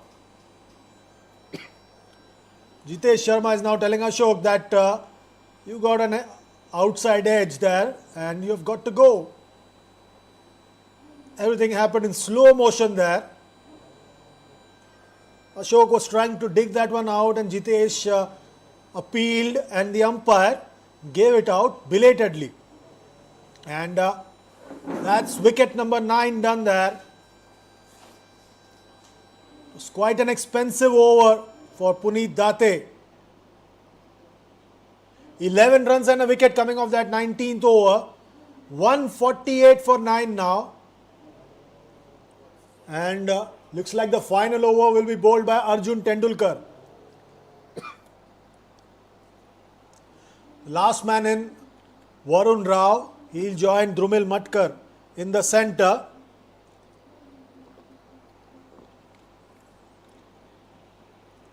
And now, how much can Nirlon make in the final over? How many runs can they procure in the final over? Can they end the innings on a high? All eyes will be on Drumil Matkar. He'll have to farm the strike here and not let the number 11 Varun Rao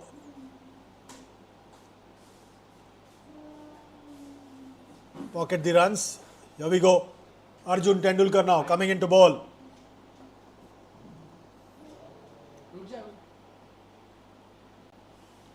Down the leg side. Very bad start there for Arjun Tendulkar. He starts off with a wide.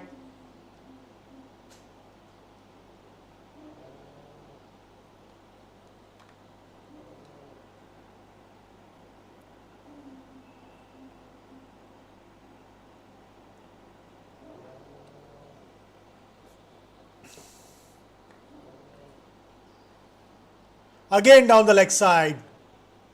2 wides in a row. Tendulkar needs to get his radar right here. That brings up Nirlon's 150. It's now 150 for 9.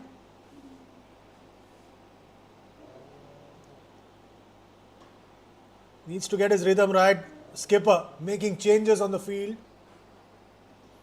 He's pushing the point field and he's got the short third man in place. He's sending the third man back. And he's got 2 fielders on the leg side inside the ring. One just behind square and one at short fine leg. Here we go again. Arjun Tendulkar hoping that the final over starts. This time slightly uppish, but will only get a single.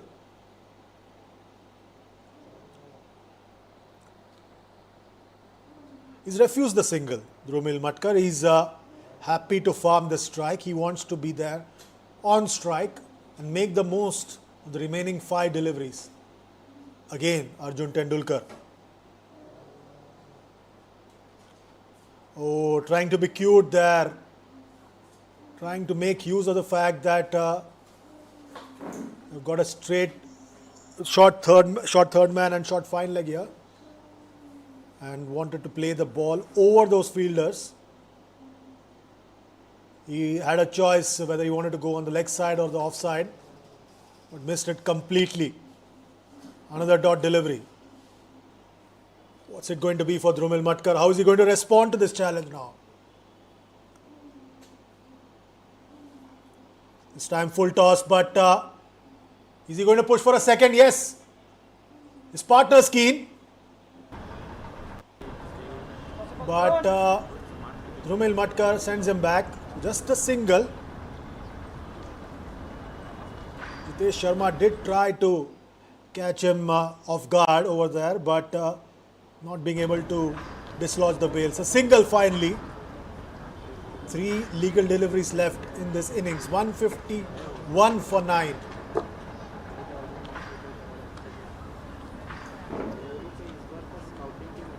Again, you've got a short fine leg. The fielder behind square inside the ring.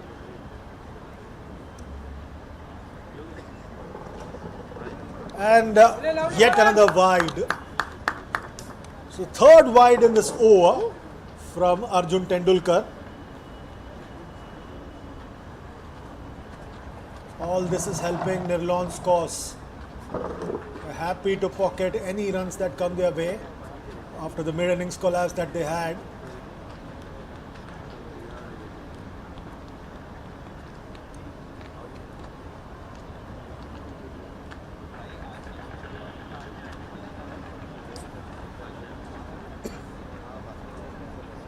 Taken on the full.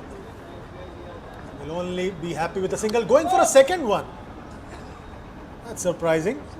Drumil Matkar happy for Varun Rao to take strike. The umpire letting the batters know that they need to stay away from the pitch when they are running for their singles and twos.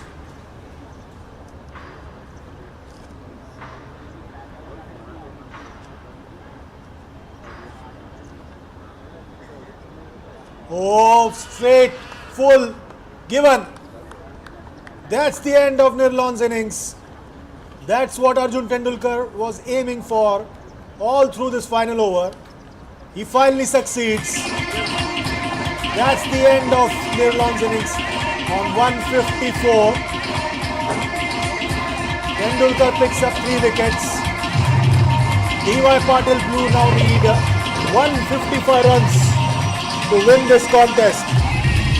Pinpoint accuracy from Arjun Tendulkar. And easy call there for the umpire. So Nirlon finish on 154 all out in 19.5 overs.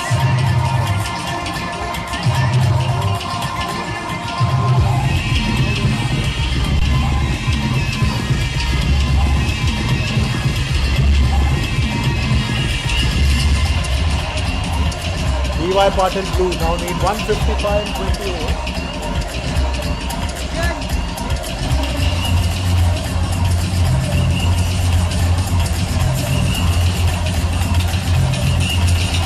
That's the batting card. We've seen Bhupen Lalwani, Ishan Mulchandani. They had a decent start, but then they had a mid-innings collapse, which completely threw their plans off. And that's the bowling card, Arjun Tendulkar, 3 for 34. But the most impressive, Karsh Kothari, picking up 4 for 31. Mayank Yadav and Puneet Date and Parikshit Valsankar picking up 1 wicket apiece.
Well, now then, second innings, and what an entertainment that we've seen in the first one.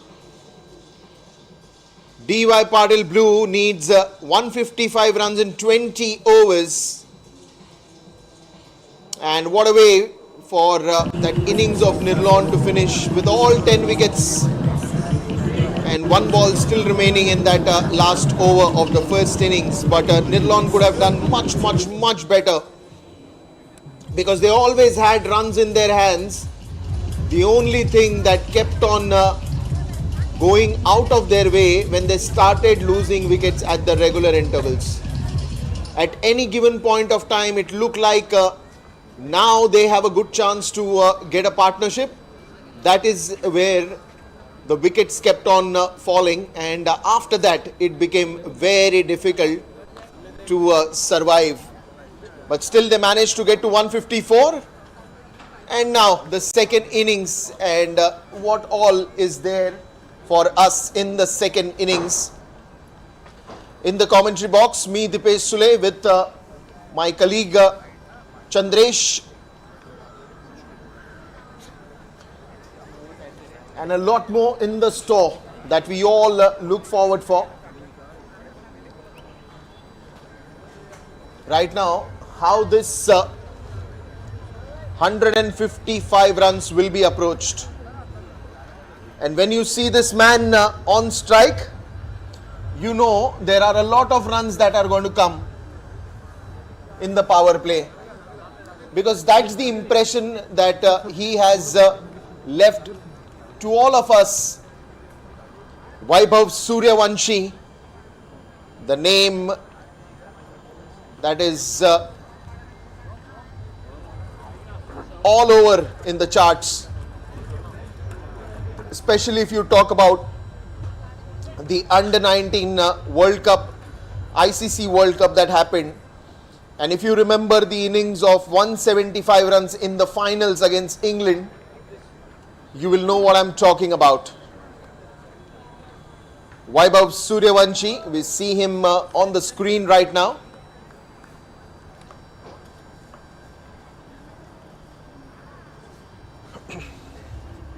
...155 runs in 20 overs. Again, looking at the track record of DY Patil blue or red team, we've seen both in this ground. In 2025, the winners, of course, were DY Patil red. And Yashdul on the other end, again, a dangerous batsman. I think two dangerous batsmen have come to open the DY Patil blue innings in the second half. But Ashok Sharma has got a big challenge, and the challenge will be that will Nirlon be able to pick up wickets the way DY Patil blue did in the first innings. Somewhere down the line, that consistency what DY Patil blue showed is what is expected out of Nirlon. Again, good bowling. Yashdul went a little away from that leg stump and was hoping that the ball will come under his bat, but then Ashok Sharma saw that movement and bowled it outside the off stump. Kept it a little wider. So even if Yash has to reach to it, there is a shot that may not go the way Yash has planned, and there could have been a chance of a wicket. And that's why Ashok Sharma is being very much known for cleverness in cricket. Always on the toes, always very present-minded in that game.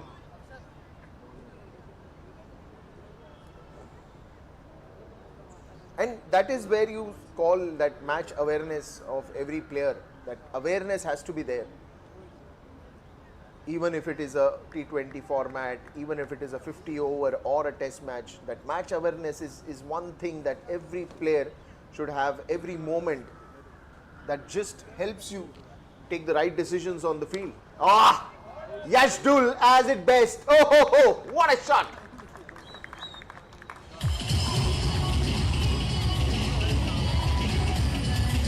I mean, who hits sixes like this? Look at that. Just keeps the bat. Ah, what an elegant timing.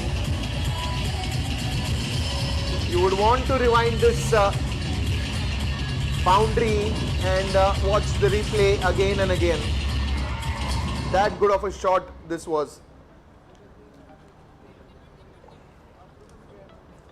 This is absolutely wonderful to see what Yashdul can bring to the table. बढ़ाऊं और बढ़ाऊं right जाए तो right He is just that sweet timer of the ball.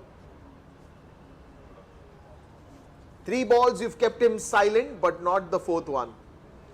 He shows the class that he has and what he can do with his midas touch.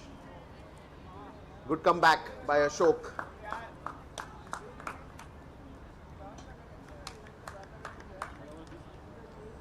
T20 cricket, you know, batsmen have enjoyed it from the time it has come. Not that bowlers has not, but you know, I mean, if these are the times where the batsman just loves to go on the top on every ball, and then you need to be a bowler who can stand those challenges.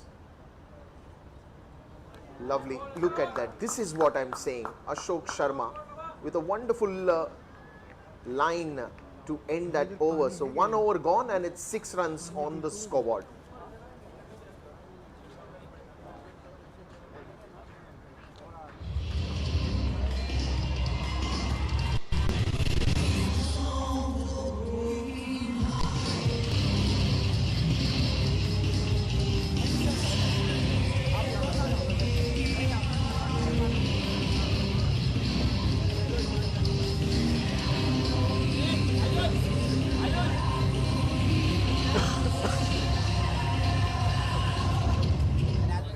Well, now then, it's Vaibhav Suryavanshi who will face the first ball of this innings.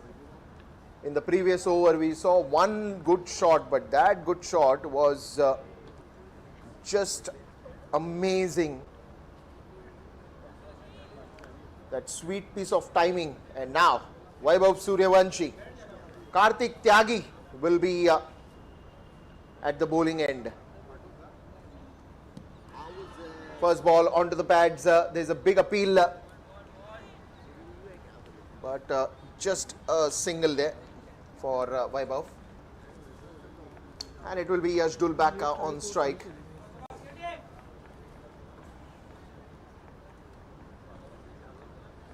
Now, if you see,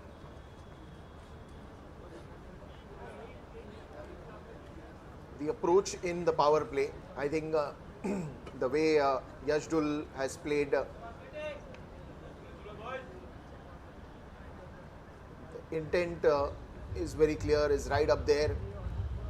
Now it's how you start getting those runs, because the first over from Ashok Sharma, I think 5 balls, he's not made a movement, and just that one ball with a wonderful timing. I mean, that is due credit to Yash, what he's done. But otherwise, 5 balls, you didn't allow him to do anything. But right now, that front foot comes in and a lovely cover drive for a boundary from Yashdul.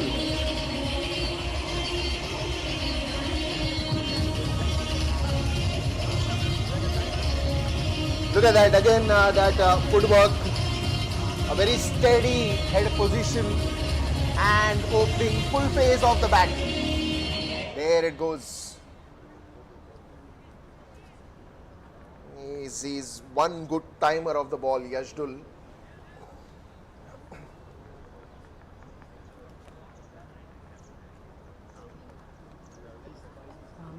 And again, he loves to play that cover drives.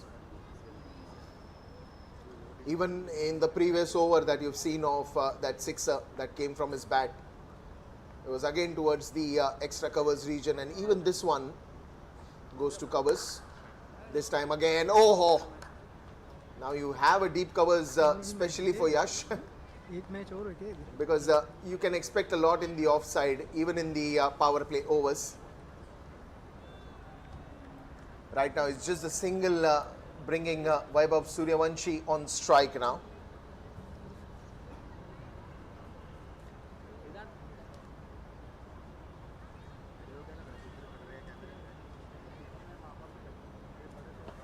But trust me, even in the first innings, as I said, Nirlon could have done much better. This was not the score that they were targeting. It's just that they did not had wickets in hand. And now, Vaibhav Suryavanshi wants to go over the top. He is again one batsman who never likes to be silent for a long time. But Vaibhav is one batsman who has always been on the attack side, been always on the front foot, trying to get runs. Even in IPL or even the recent under-19 ICC Men's World Cup that we've seen, and even in domestic matches. Oh, that is wonderful line from Karthik Tyagi. And that is why I'm saying that both of these bowlers, first Ashok Sharma and now Karthik Tyagi, has taken the challenge also pretty well. As bowlers, you want to take that challenge ahead. You want to show that even you've got good line and lengths where you can puzzle the batsman, where you can surprise the batsman. And that is why I say that the challenge has been wonderfully taken from Karthik and Ashok Sharma. Look at that early fall of wicket, and Karthik Tyagi breaks the ice. A ball that did not bounce and surprised Vaibhav Suryavanshi, and right on to the bails.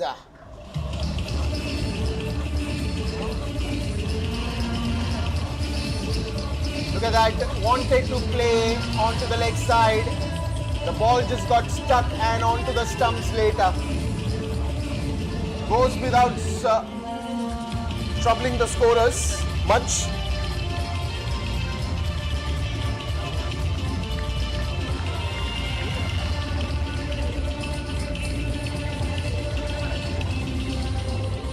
And a wicket that will be celebrated.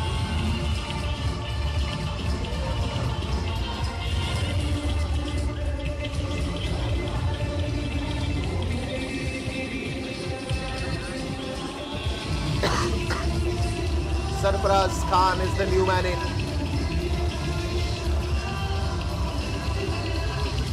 Again a Mumbai player, Sarfaraz Khan. And you can't actually count how many innings that he's played, Sarfaraz Khan, in this D.Y. Patil Stadium. Many of those innings I can say.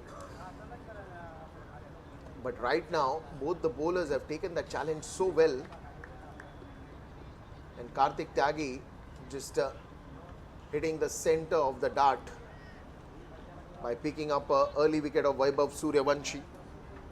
Ashok Sharma is there to continue. He's made sure that he's troubled Yashdul in his first over with 5 dot balls. Only that one sixer that came in that over. Look at that. Spot on, bang on, and only a single.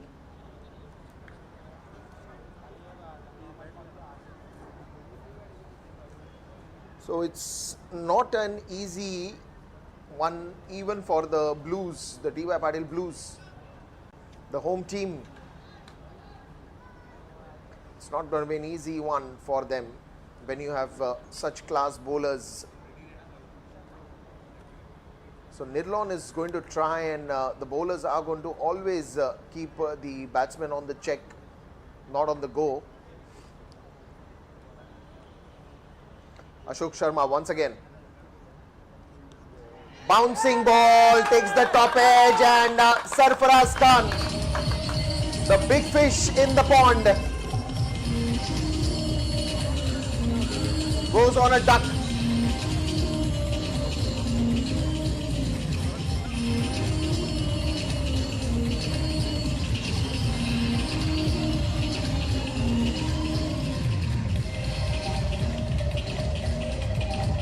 That bouncer and no proper connection. The ball was in the air and eventually easy catch.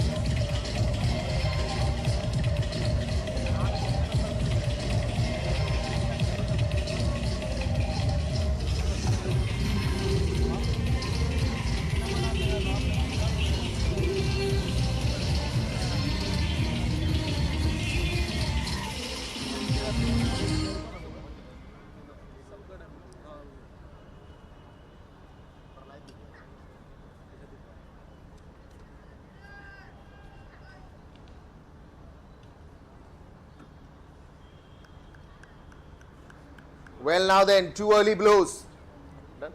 Two early blows for DY Patil Blue. The first one was Vaibhav Suryavanshi. The second one to go was Sarfaraz Khan. And now Ayush Badoni has come into the center.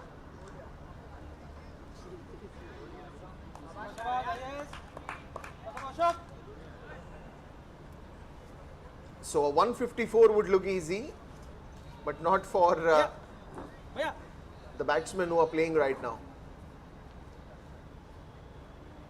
I mean, it's the consistency of the line length. I think it's more to do with that. Even for Karthik Tyagi, who bowled the second over, he was very much focused on bowling on those three sticks. He did make use of bouncers, and we've seen that frequently with Ashok Sharma. The first thing that catches my attention is the way he is holding the ball. He's holding the sim very tight. The grip is so nice, and the release point, he's just making sure that it's more in the angle. It's wonderful the way he's holding the ball properly on the seam. Not 1 centimeter here or there, just holding it tight in the center.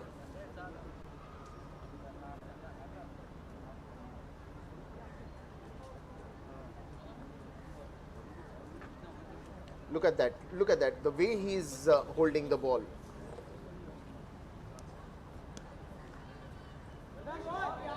And the action actually allows him to bowl at any angle that he wants to.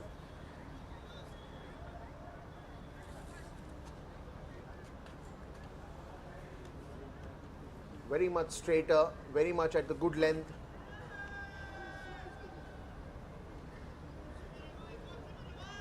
And that's why it has not been very easy or very comfortable for Yash to play. Ayush has just come in, but if you've seen even with Vaibhav in the previous one, I think Vaibhav didn't play Ashok in the first over. It was only Yash who was playing. But even for Yash, I mean, the kind of batsman that he is, the nature is, to attack right from ball one. That's going to be the end of 3 overs, 16 for 2. But we'll continue the conversation in a bit.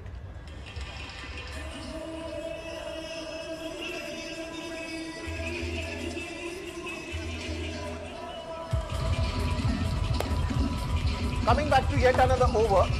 It's right now 3 overs gone, 16 for 2 it is. Ayush Badoni and Yashdul.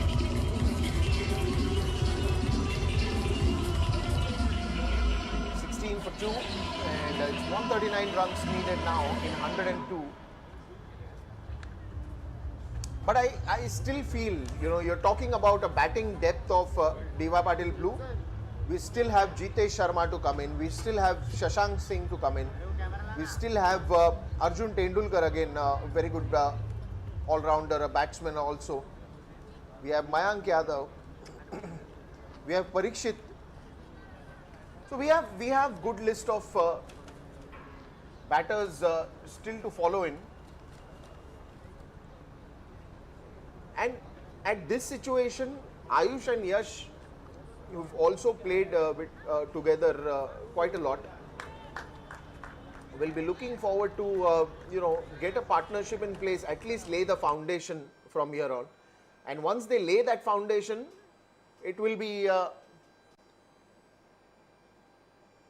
a good foundation for the other batsmen to come in, step in.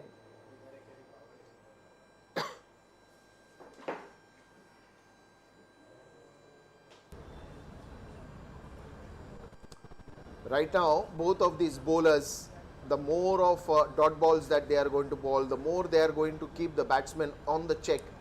It is just going to be, oh, not this delivery. This is as easy for Ayush Badoni onto the leg side, and it was just about placing that into the gap. Not a great delivery from Kartik Tyagi.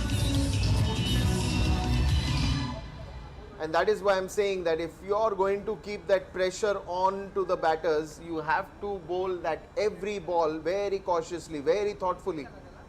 You can't be giving loose deliveries like these.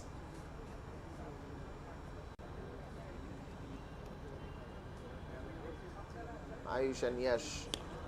Oh, wonderful drive there, straight to the fielder. But the way he comes in the position, Ayush Badoni, very good at his footwork. Very good, very quick, in fact. Because again, you know, there is a difference when you watch the match live and when you're watching it on the screen. The screen doesn't pick up the real-time pace. It's when you see that live, that time you understand that how quick the ball is coming to the batsman.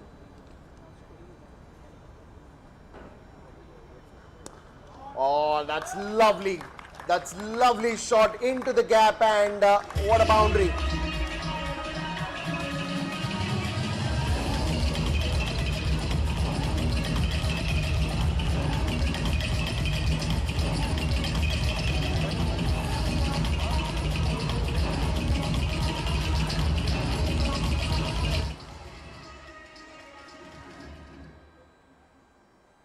That is just sweet timing with that cover drive, and that is what Kartik Tyagi is also thinking while he is taking that run up, is shouldn't be bowling on those areas, because both of these batters are very good.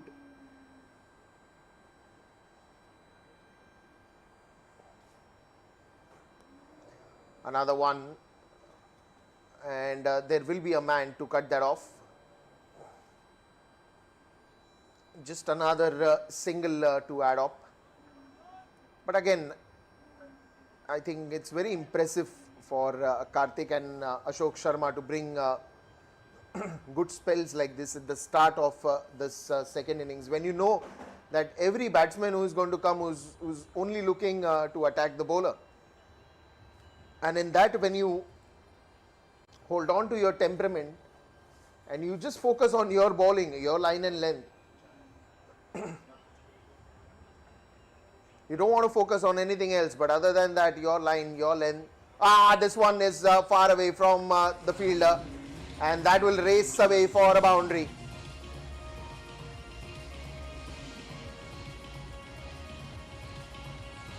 It's 25, and now 4 overs gone. It's 29 for 2.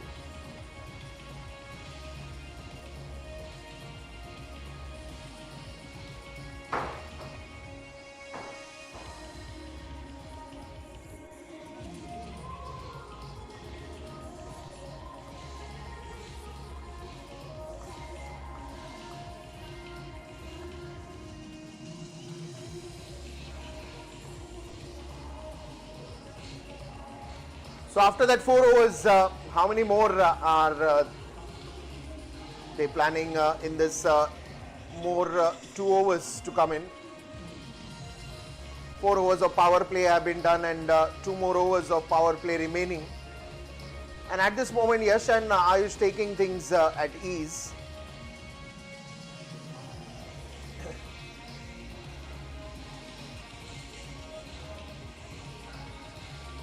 Because till now things are pretty okay. I think even the way you have to approach that power play overs, the intent has been really good from both these batters. And as I said, that even after that wicket, the first thing that Yash and Ayush must have decided that let's not hurry, because it's not a very big total that we are chasing here, but something that is in our control, that something that is in our hand. So let's try to make the most of it.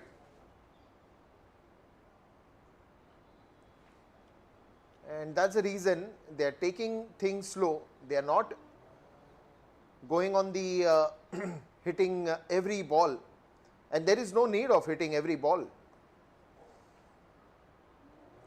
because Ashok Sharma, again the captain, taking that chance of adding one more over to his spell, wants to pick up a wicket here. Oh, that's nicely played, but straight to the short fine leg region.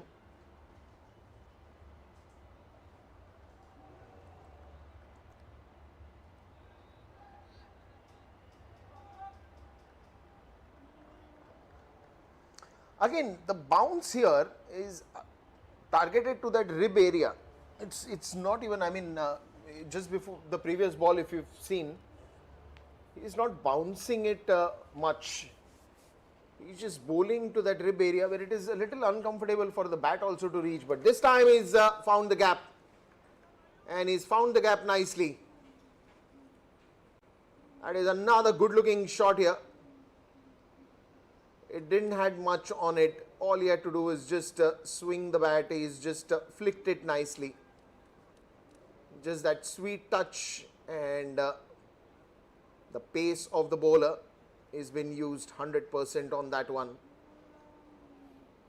33 for 2. Another one onto the leg side. Nice use of the feet, and a wonderful boundary towards the mid-wicket region. So back-to-back boundaries now.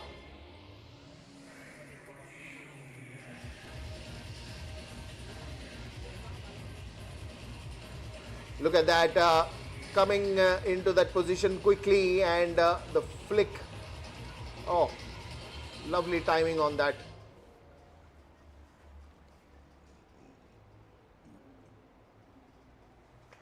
If scoring boundaries and sixes is an art, and these two are the artists. A bouncer. We'll wait for the umpires to call it a wide. Yes, they have.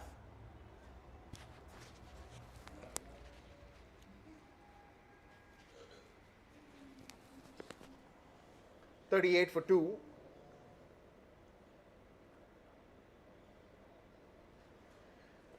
And that is where you do not want to do these mistakes.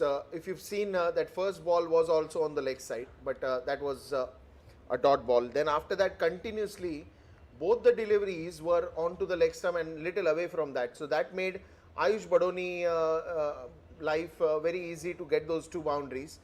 Then again that attempt to bouncer, but again on the leg side, then again there was a wide. But right now this is a little better, because Ashok, why he has been good till now, that he is, bowling more on that off stump, middle stump, outside the off stump. Even if there is a bouncer, that is exactly on that middle stump line. Quick cheeky single by the batters here. Yash will be back on the strike. Even for Yash, the way he started was more over on the offside, outside the offside, that kept on troubling him. Not that Yash did not try too many things. Yash did try to shuffle in the crease. Yash did try to, take a charge onto the crease, come a little ahead 2 steps, and then try to hit a big one. But the consistency at that point in time, the line that Ashok was bowling, was really bothering Yashdul, but not now. Look at that. An over pitch delivery will be a single to end the over, and after the end of 5 overs it will be 40 for the loss of 2 wickets.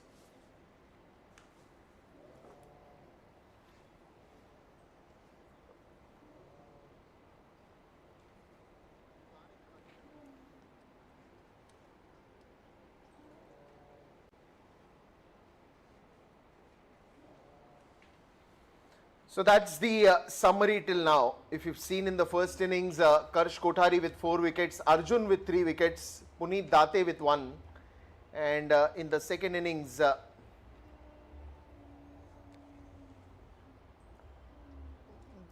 Ashok Sharma, Kartik Tyagi getting one each, but there is a lot to be done here.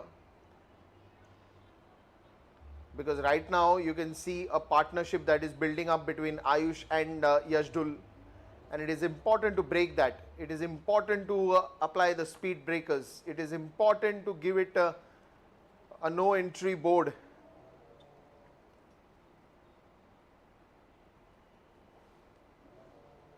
Last over of this power play, and it will be Varun Rao who will be seen bowling. So last over of this power play, and a lot more that we have to catch up in the entire game. But what will be going on in Yashdul's mind? This is a wide ball to start off with. Especially a left-hander can bring in real troubles for a right-hander batsman. How much trouble Varun is going to provide here? Varun is going to get here to the batsman, Yash.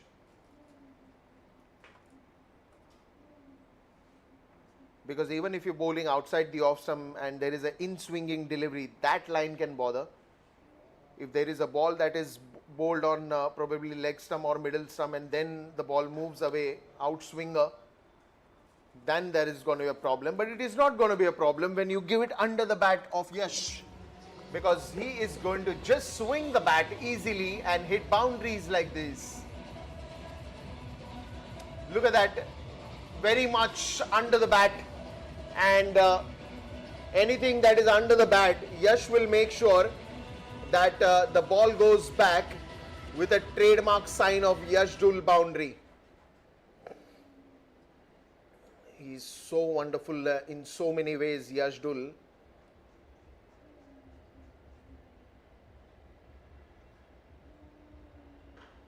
Another one. Now he's put the car on the last gear. Dances down the crease and almost where the scoring area is, he hits that ball very hard. Look at that. Couple of steps ahead, and there he goes. And I think it will be a sixer. Yes, it's a six given by the umpire as well.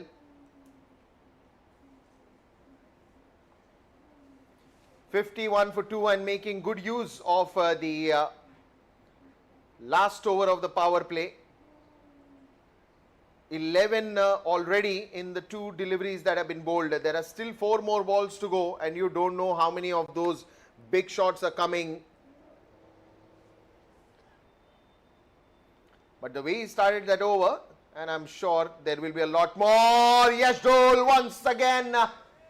This went high up in the air, but didn't quite travel the distance.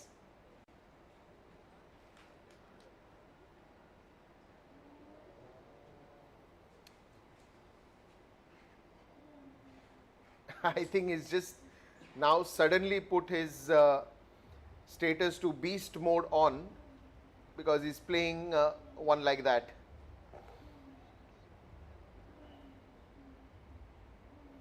What a fabulous batsman he is, Yashdul.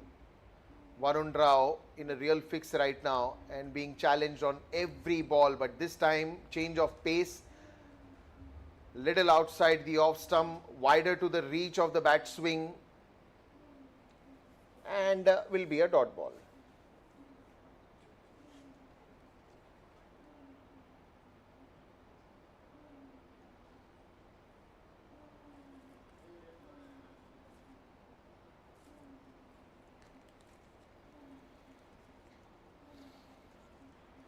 $29 in the start, just 18 deliveries that he's played. Couple of deliveries more to go in this last over of the power play. Good comeback by Varun Rao, but a try for that Yorker, and it has been sent right back to the boundary. Well, nothing wrong with the delivery, it's just that the batsman is too good to play a Yorkers like that. And if you can play Yorkers like this, then just imagine what all you can do more. 2 boundaries, 1 6, and 1 more ball remaining in the last over of the power play. 57 for 2 and still counting to get to the final 98 that is required, but another one that goes up in the air, won't really travel to the boundary, but a couple of runs that will be end of the power play overs. The 6 overs have gone by and it's 59 runs for the loss of 2 wickets. Yashdul and Ayush Badoni, but the last over of the power play was completely where Yash just made sure that he doesn't leave anything behind, because right from that first over he was facing challenges, but then to convert those challenges into opportunities and into runs is something that Yash knows very well.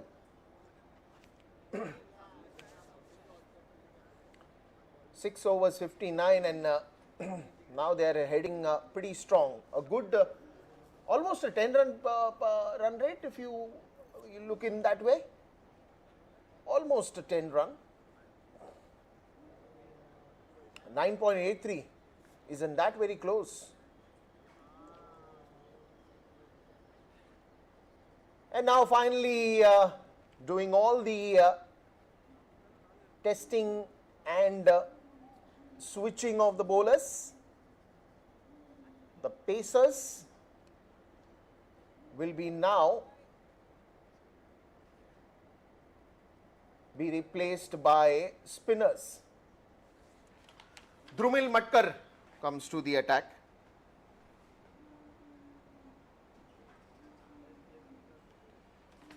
Yashdul and Ayush Badoni. What a lovely partnership that they are sharing. And not just the partnership, but the camaraderie that they share with each other. You can see that in the game as well. 95 runs in 82. But when you have these two set batters in, don't worry, but there is something to worry, because it's a long appeal and it's a loud appeal. 95 in 81. But a good start by Drumil. Again, Yash dances down the crease, straight down the ground, but there is a fielder. Didn't try to hit it with an intent of getting anything big, but it was more to see from here. It's almost like checking the shot.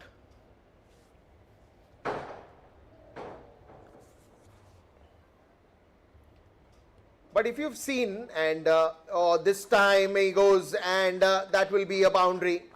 Yet another good looking shot from Ayush Badoni, and just slices that ball towards the squarer region. Good placement, and yes, he is a very good player when it comes to spinners. A good batsman who can vary the style in which he plays as per the situations and the bowlers that he gets to play. 7 overs gone, 66 for 2.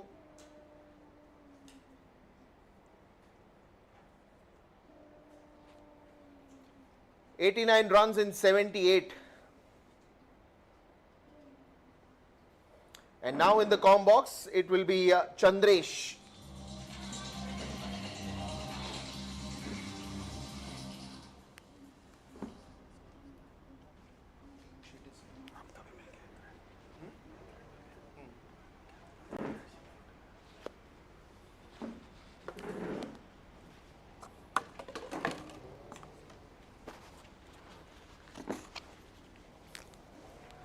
So 89 runs needed of the remaining 78 deliveries. Ayush Badoni and Yashdul, both Delhi boys, know each other very well.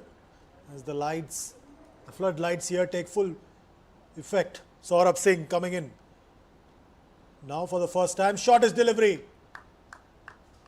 But Lets it go. Tries to play that uppercut, but the umpire warns Saurabh Singh that that's above the shoulder. So he has that leeway. The asking rate still within asking range, within manageable range, 6.94, 89 and 77 required here.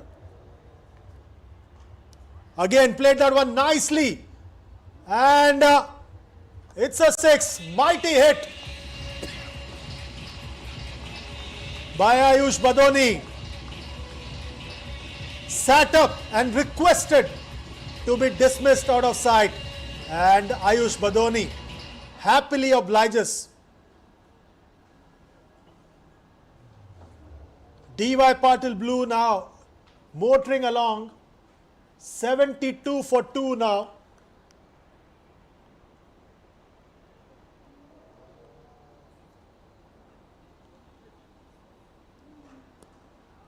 This time once again taken. Against the run of play, Ayush Badoni falls. Played that one uppishly to the covers and dismissed. Nicely done there by Varun Rao. Again a bit of change in pace. Easily pouched there by Varun Rao. So Ayush Badoni falls for 31 of just 16 deliveries. D.Y. Patil Blue now 72 for 3.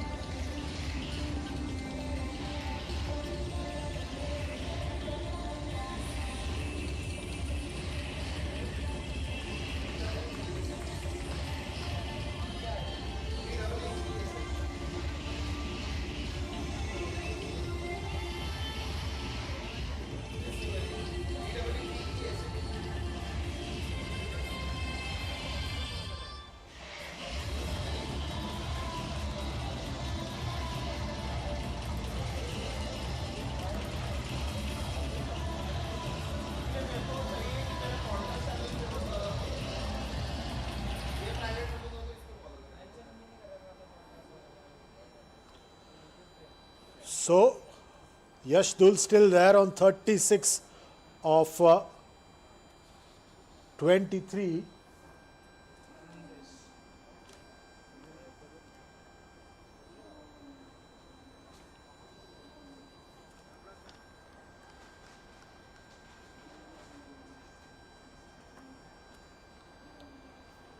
Again, Saurabh Singh running in. Anand Bess is the new man in. Again, bit of change in pace. Good comeback here by Saurabh Singh.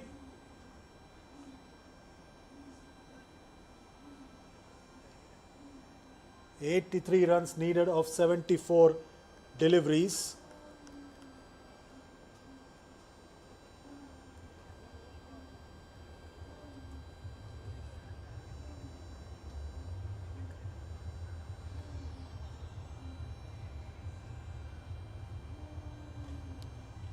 Again, almost like a tennis shot there for Anand Bess to get off the mark. He gets a single. It's 73 for 3. 82 more runs needed. They just need a partnership here once again. Yash Dul and Ayush Badoni had put together a nice little partnership. Now they once again need a partnership here to get things going.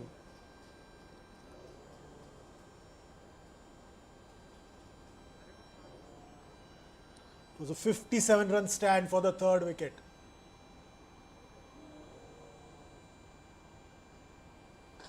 Again a change in pace. Down the ground. Will get a boundary. That's the end of over number 8. It's 77 for 3. Change in pace spotted quite early by Yash Dul, and a boundary to end over number 8. D.Y. Patil Blue need 78 more runs to close out this opening encounter.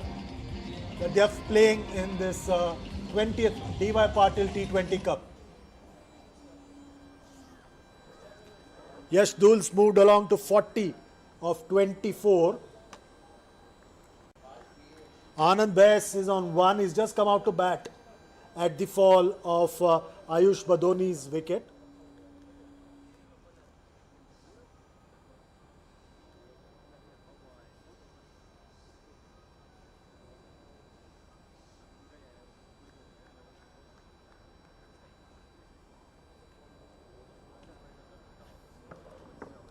Drumil Matkar once again coming in. Pushing for a quick single. Looking for a direct hit, but makes it in time.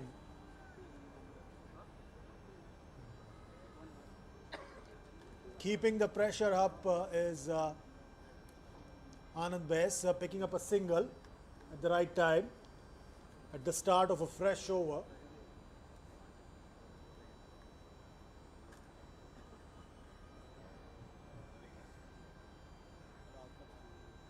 .77 needed of 71 deliveries.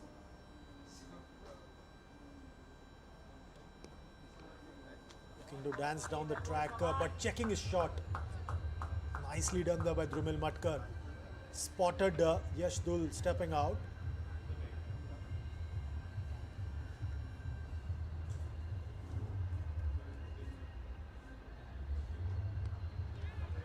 This time goes towards the long on.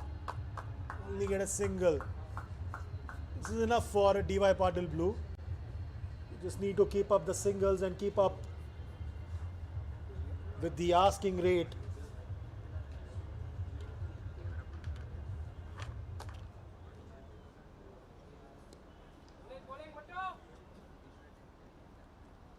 Three singles in 4 deliveries.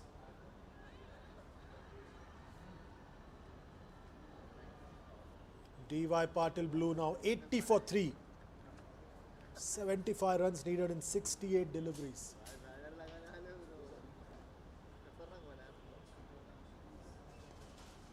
Too close for comfort, but will get a boundary there, will Yash Dul. He's playing a fine, impressive innings here for his side. He moves along to 45 of 27. It was too close to cut. But he spotted that the fielder was inside the circle and took full toll of it and got a boundary. It's 84 for 3.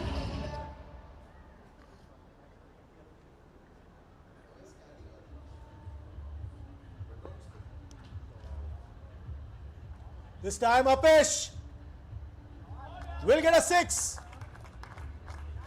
What a way to end the over for Yash Dul. He moves along to his 50. He's on 51 of 28 deliveries. In the slot and dismissed it out of his side. 90 for 3 now. DY Patil Blue. They are motoring along to this target. Needs 65 more runs in 66 deliveries.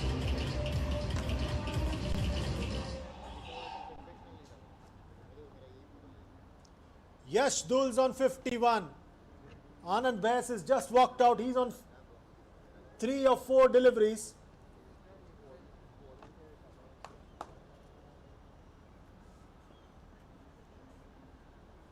Saurabh Singh back for his second over.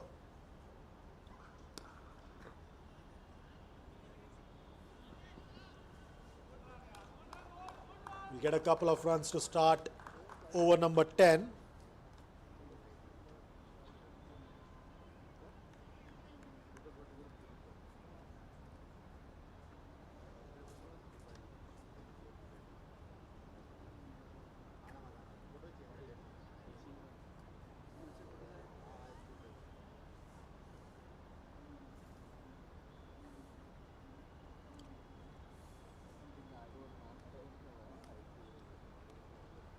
Nicely done there behind square. Will get a boundary.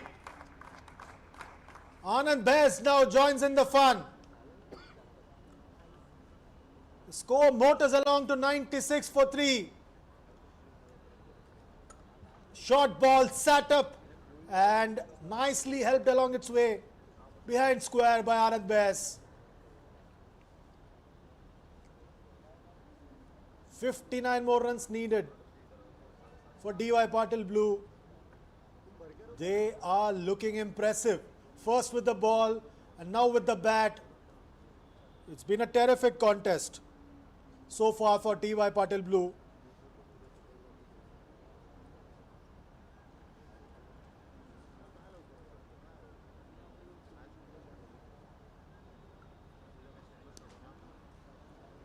This time played again nicely on the leg side. Just a single. It's 97 for 3. Almost close to the halfway stage of this innings. It's been an impressive reply by DY Patil Blue, led by Yashdul and Ayush Badoni also playing his part.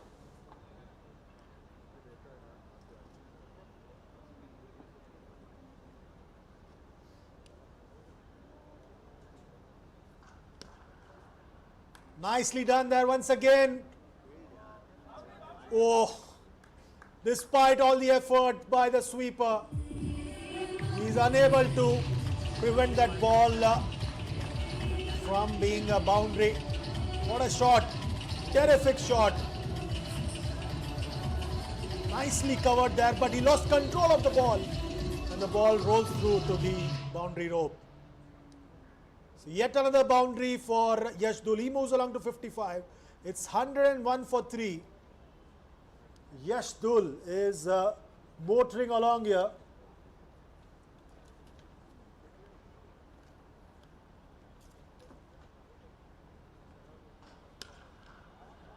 Down the ground.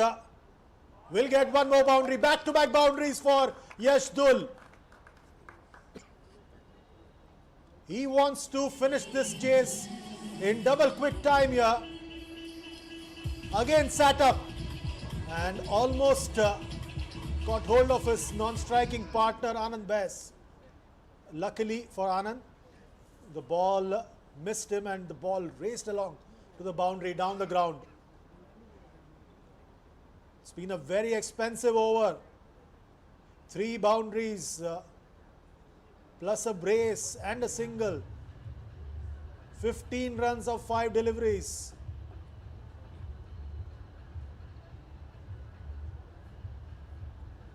Final delivery of this 10th over coming up now.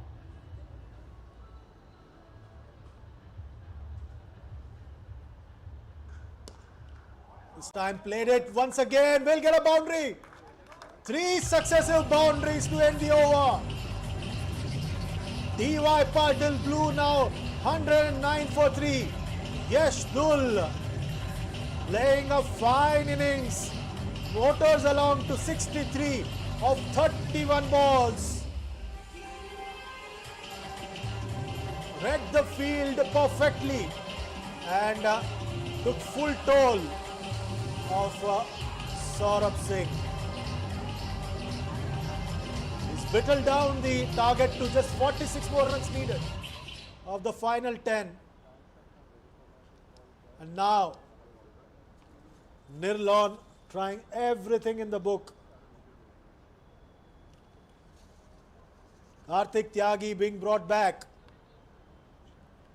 Get a breakthrough. First 2 overs he picked up a wicket. Gave away 20 runs. He's back now with his side in deep, deep trouble here.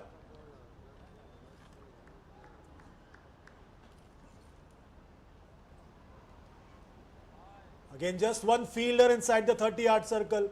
That too at short fine leg. On the leg side. It's a packed offside field. Pressure on the bowler now.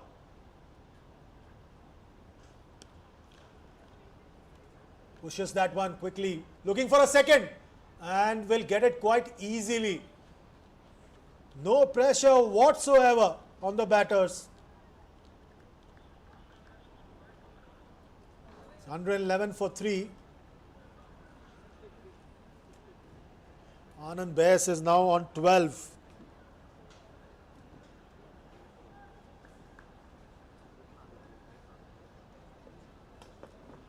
Kartik Tyagi, he's got all the pressure on him now. Jersey number 22.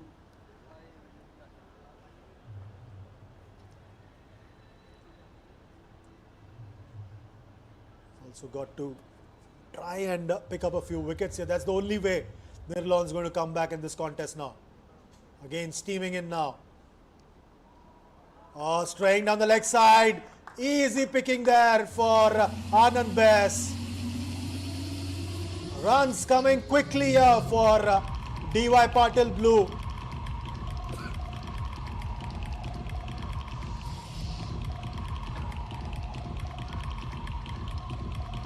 That's easy picking. Straying in his line and length. And Anand Bes taking full toll of it. 115 for 3 now, DY Patil Blue. Needing 40 more runs.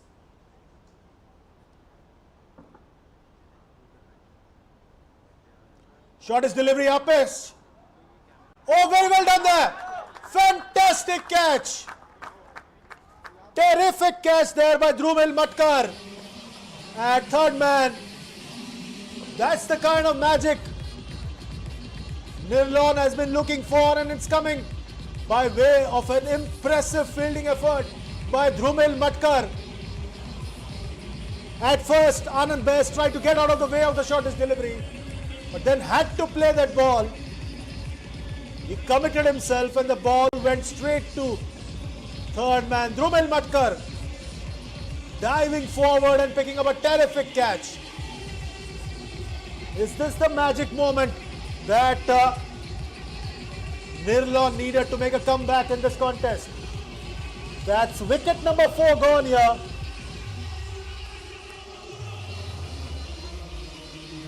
Now, all eyes on Yash Dhul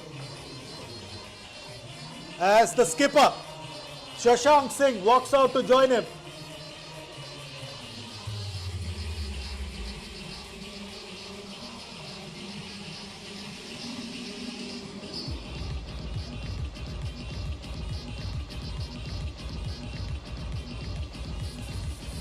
$115 for 4, 40 more runs needed.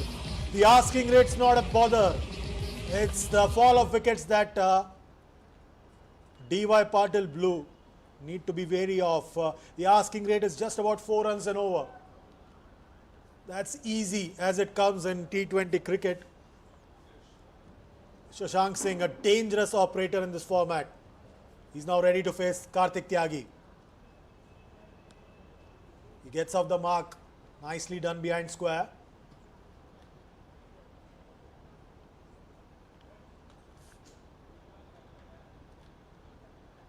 So now down to Yash Dhul. Does he change his approach? Does he change his methodology in trying to get to this target?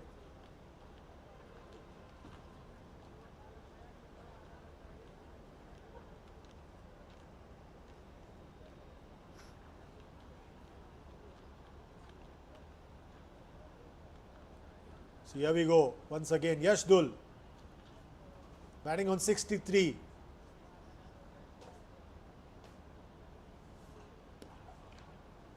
Nicely done there once again.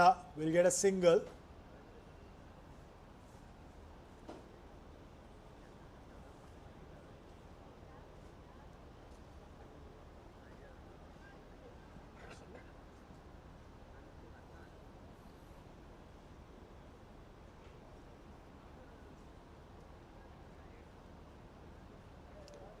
Final delivery of this 11th over coming up now.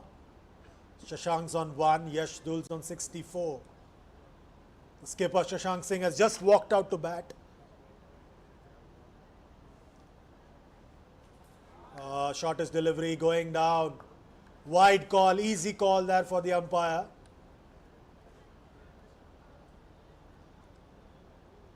This is the thing with fast bowlers. They want to try and enforce the rule that they are the boss on the field.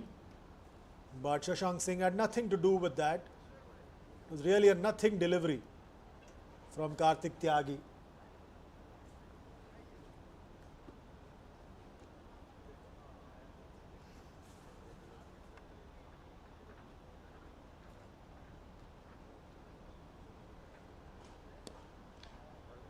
Time again.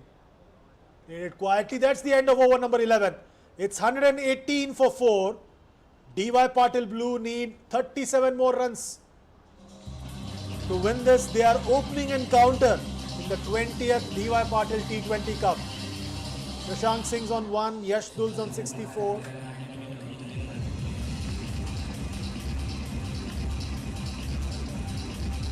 Two for 29. That's the scorecard in brief. Shan Mulchandani top scored, the skipper with 37. Tejasvi Jaiswal with 27. Karsh Kotari and Arjun Tendulkar picked up bulk of the wickets amongst themselves. Now, Saurabh Singh is back for his third. It's going to be Dhrumil Matkar who is coming in now. He'll be buoyed by that effort on the field as he comes into ball now. Shashank's on 1, but the strike is with Yash Dul. He's batting very, very impressively on 64 of 32 deliveries.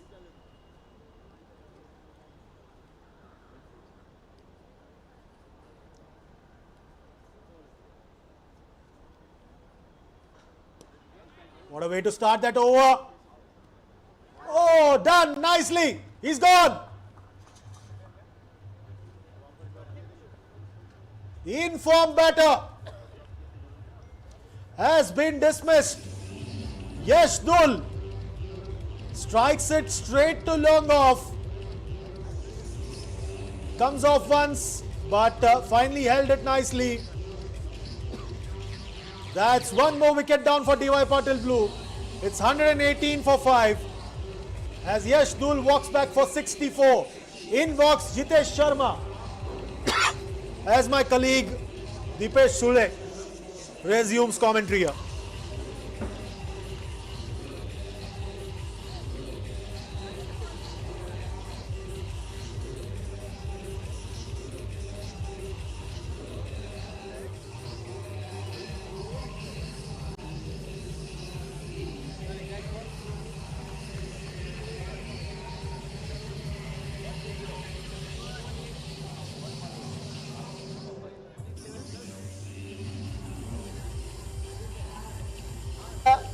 Happening out here right now with 118 for 5, but still if you see DY Patil Blue heading the charts here with some amazing innings by Yash Dul, and Shashank Singh has just joined. So one danger man goes outside, the another one comes in, and the story continues.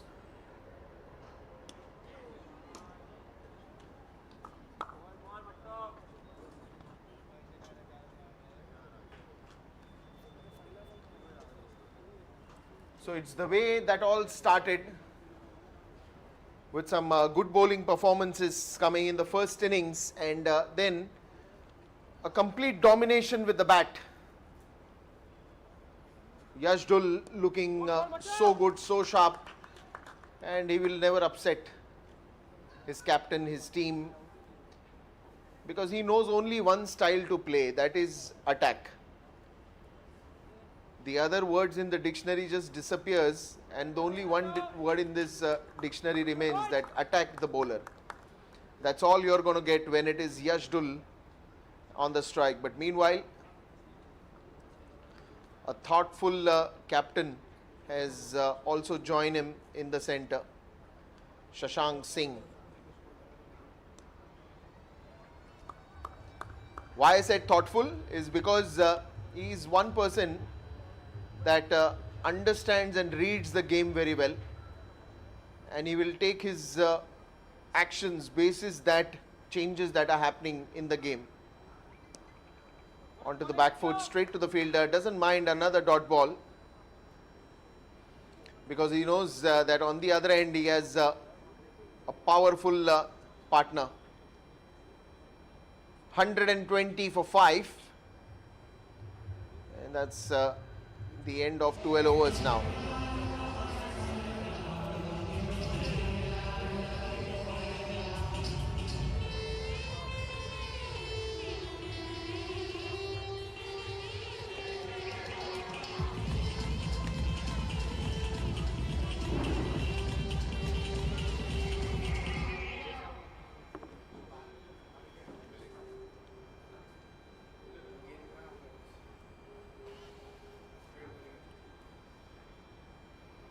Well, now then,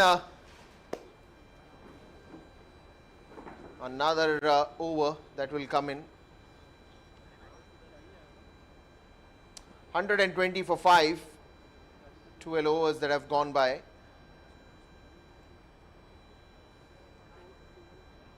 Shashank Singh plays that with soft hands, didn't try to play it too hard. Oh, is that hurt?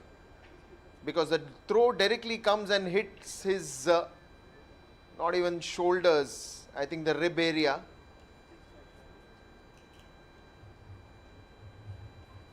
I think he's good.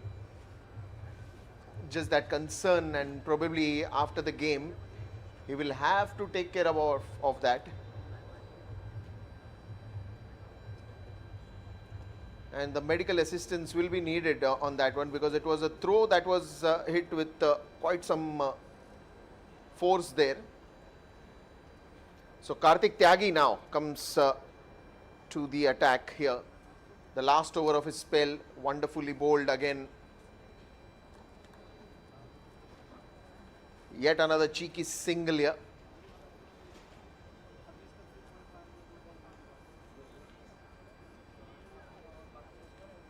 So it's just a matter of now a few shots here and there, and then it will be home for D.Y. Patil Blue.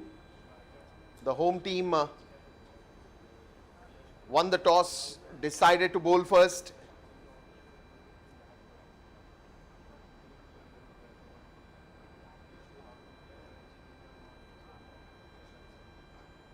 Another one.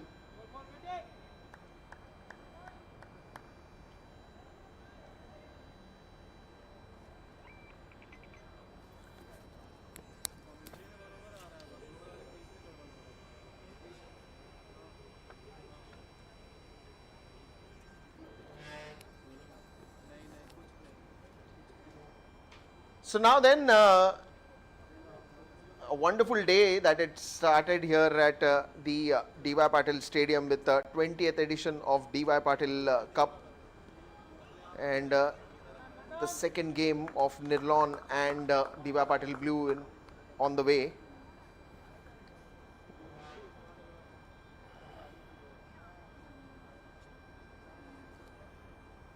So right now you just need 33 runs of 44.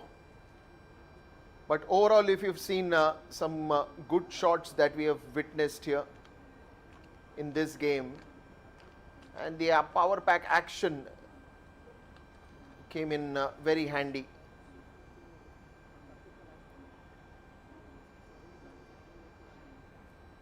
Shashank Singh onto the leg side, flicks it. Will he go for the second one? No, not interested, I think.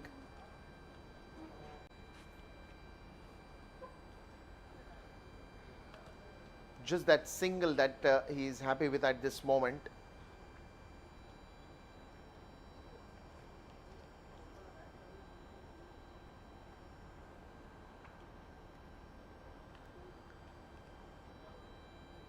And I think important was the foundation that they had to lay in the second innings, especially when you are chasing 154. You've already got 59 runs in that 6 overs. And that was one good thing that it started off with. End of 13 overs, and it's 123 for 5.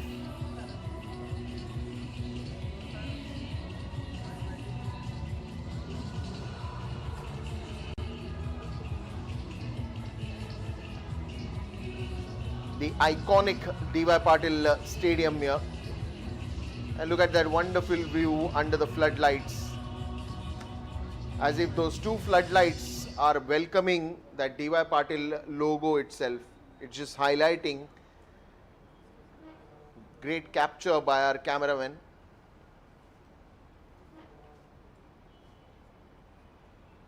And the videographer just giving us the perfect picture over there. But now, let's go back. Drumil Matkar comes in to bowl the last over of his spell.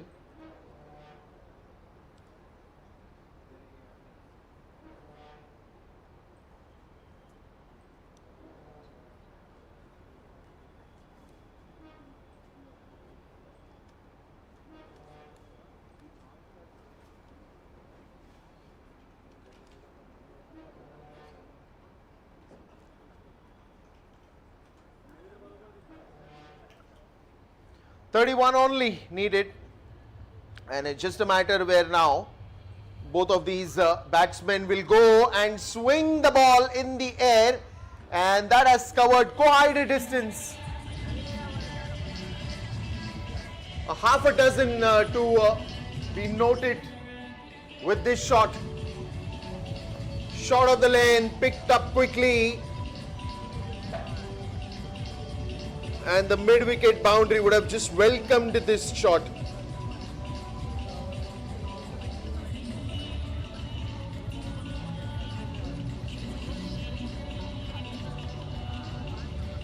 $130 for 5, and now it's not that anything far, just 25 runs to get, and both these batsmen are very much well equipped, and for them it is going to be an easy territory.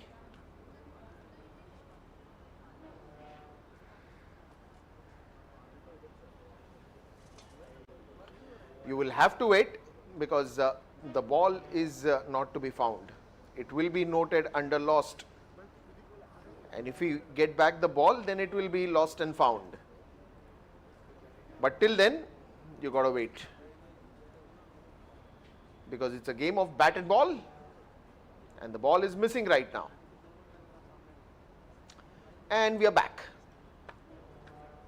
Drumil Matkar. One more. The idea was just to clear the 30-yard circle, but there is a man at the deep covers who will cut that off. So now the body language says it all. They don't want to spend much time playing all 20 overs, get singles, doubles, but they just want to go over the top and get those big runs. Shashank Singh still perfecting his, I think, the forward defense that he was looking for. Some practice for him. Right now he's not in a mood to hit big shots. Otherwise, once his bat starts talking, then everything else becomes silent.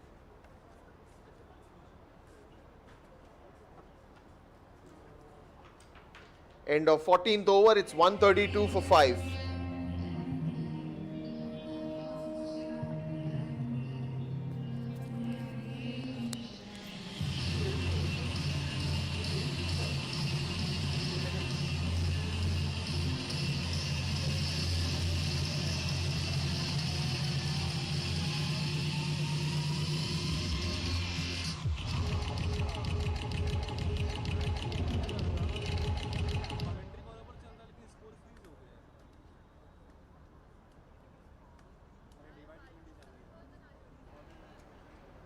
Well, 14 overs, 132, and the story remains is more 23 runs to get in 36.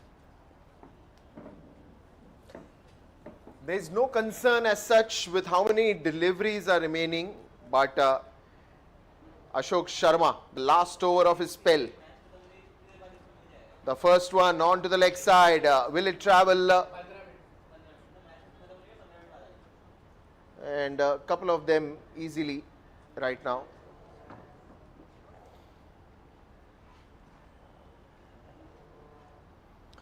$133 for 5.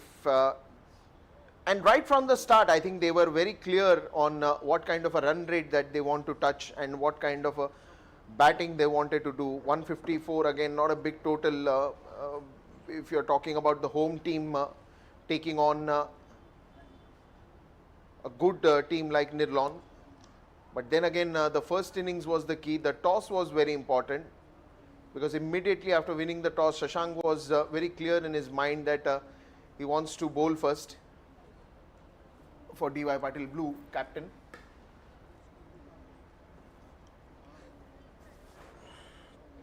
And again, good captaincy. The power play was with the pacers, then he got the spinners, then again one wildcard entry of Arjun, again he picks up a wicket, again he continued with the spinners, then he got the pacers. So it was a nice mix and match of the thought process here, chasing the ball which was not required. and a wicket that Ashok Sharma will celebrate.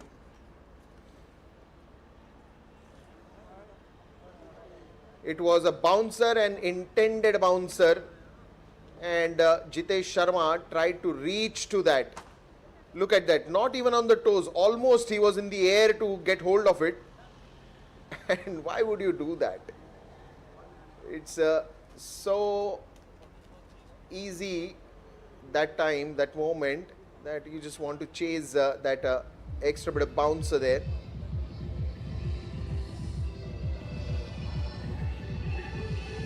So another wicket that goes down, and Jitesh Sharma back in the dugout.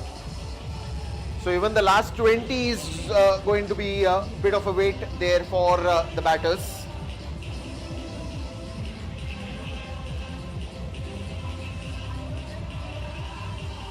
So the new batsman will come in.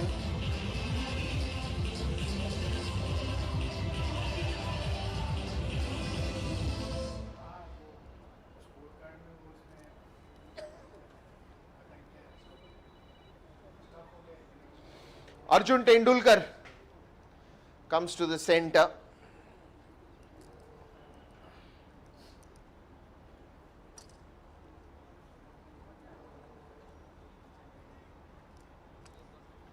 So now Arjun Tendulkar will have to get runs. The last 20 that you want in this hour. And inside edge immediately for a run. Ashok Sharma has been very impressive right from the start, right from the first over. He looked more in control than the batters, was very clear in his mind the areas that he's going to bowl. Other than that one over, which I think he didn't try to live it to the expectations, where Ayush Badoni got a couple of boundaries of that. Other than that, I think the way he started with first over, I still remember only 1-6, but the 5 deliveries that he bowled, the other 5 deliveries that he bowled was superb. I mean, you got 1-6 in that over, but you also got 5 dot balls. Oh, not the throw that he wanted to do. The ball just slipped in from his hand. Otherwise, the early fall of wickets, I think Karthik Tyagi and Ashok Sharma got the best too. Karthik Tyagi got first Vaibhav Suryavanshi, Ashok Sharma got Sarfaraz. I think that is where the quality of the bowler lies, when you can get early fall of wickets, that to players who are one of the best in the industry for T20 cricket, who've played T20 cricket quite a lot all over the world. And not just T20 cricket, when you talk about Sarfaraz, he's also played test matches for India. On the other hand, if you talk about Vaibhav Suryavanshi, we just saw what he's done in the under 19 ICC Men's World Cup. So all that counts. 15 overs, 136 for 6. But Ashok Sharma showed a lot of character today, showed the mettle that he is. Wonderful bowler, wonderful player. Shashank Singh and Arjun Tendulkar.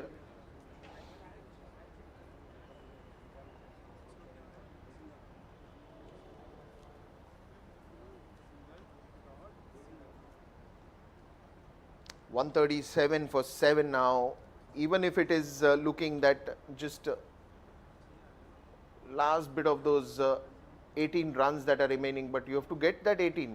Only then you will be happy and going back smiling on the first day.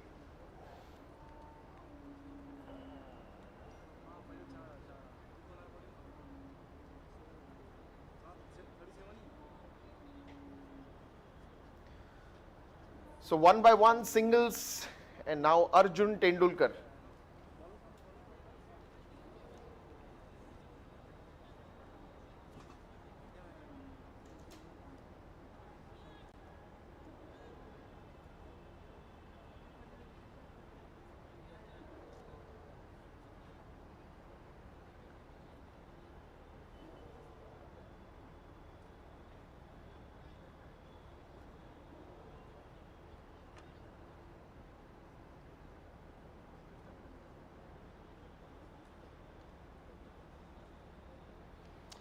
Well, now then, a bouncing delivery onto the leg side by Varun Rao.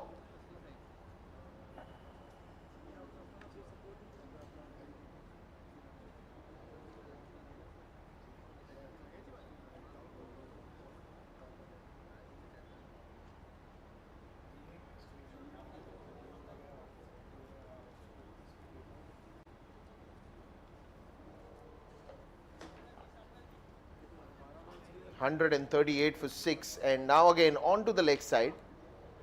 This time it will be called wide. Varun Rao, bit of an on the expensive side today with the runs that he's conceded.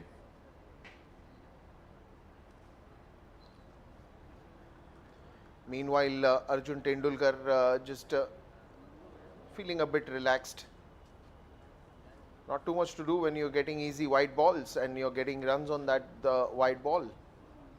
139 for 6, 16 more. Shot of the length and picked up nicely by Arjun. That will go for yet another boundary here. Lovely connection and a good shot by Arjun.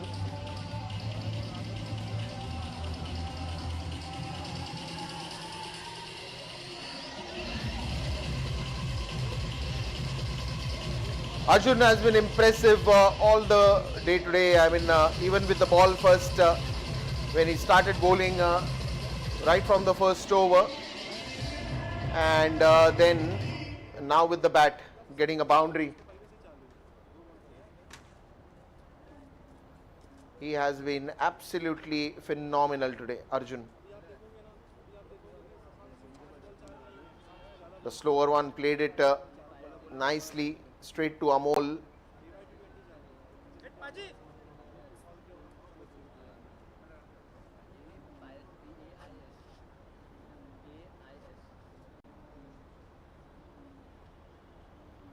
And now just 12 runs remaining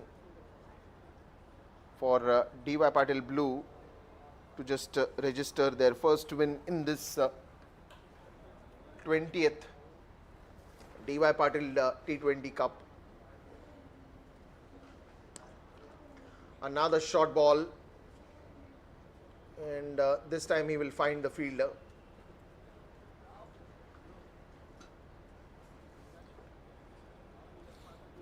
Shashank Singh. Again, how many years he must have been on the captain's side, and he's got a good track record with that. A successful record, not just as a captain, but as a batsman, but as a bowler, as an all-rounder. Too many areas where he's performing, and very soon we'll see him at the IPL as well. But right now, the home team is important, the home of cricket is important, and that's why he's back on the duty. 16 overs gone, 145 for 6.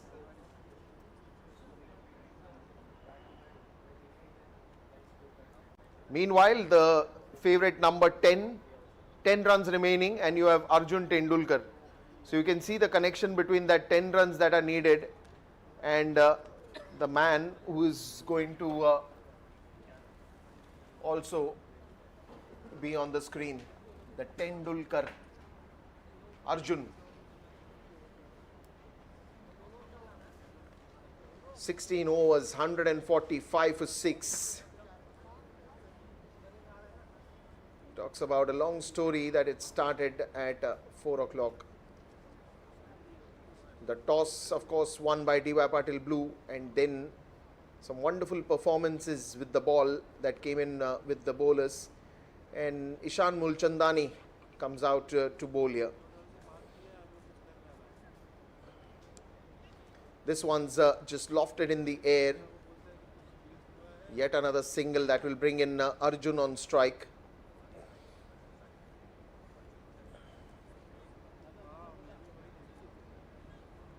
And again, the power hitting,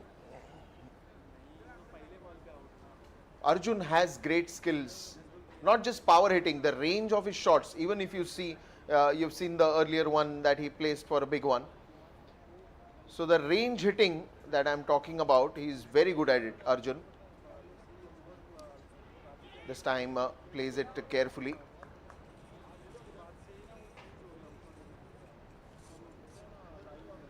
Straight to the fielder.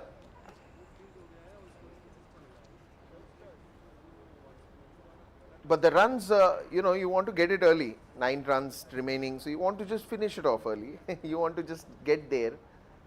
You just want to finish that off. And again into the gap. The call is for 2, but I don't think so. They have any window to go for the second one. Yet another single that they will comfortably get. Shashank Singh back on strike.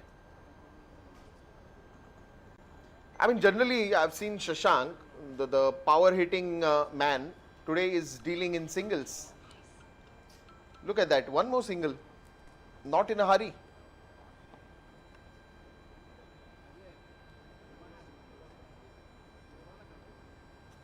The easy singles that he is getting is just making him all good.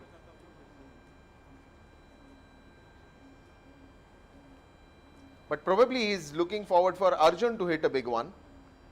Just 7 needed. Even he goes to play in V. And yet another run there at the long off region.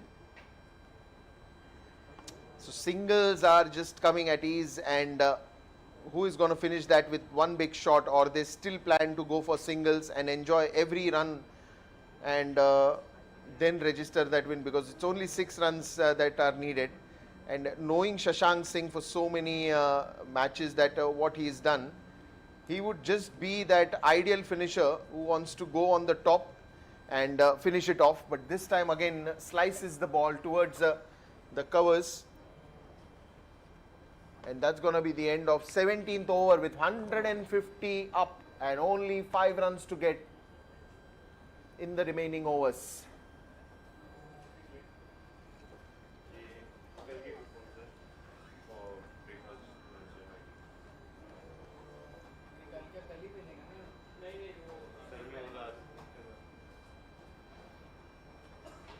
$150 for 6. Just 5 runs remaining. And the 5 runs in 18 deliveries to get.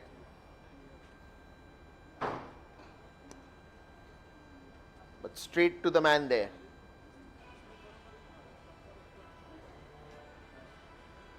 Isn't it looking like right now Shashank is very much at ease, very much at ease. He's not hurrying, he's not going for any shots that will be in the air or something of that sort. Today I've seen a relaxed Shashank Singh. Very relaxed.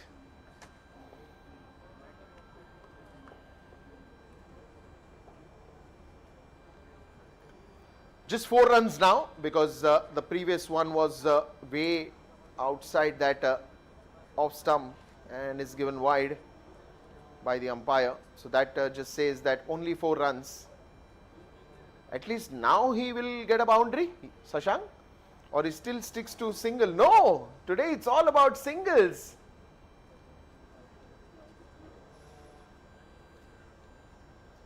Because all this while you will want this player to go and hit big shots, but today not even a single time he is thought of going for those big shots that Shashank Singh is known to. That will be Arjun Tendulkar now on strike. And these are the finishing touches that Arjun and Shashank is giving to the game. Nirlon could have done much better, especially the way they started. Oh, this one's in the air, and that will be caught. But it was not a catch. The celebration looked more interesting. But but it is not a wicket, it is not a catch, and that's why Arjun Tendulkar was very relaxed and standing up there.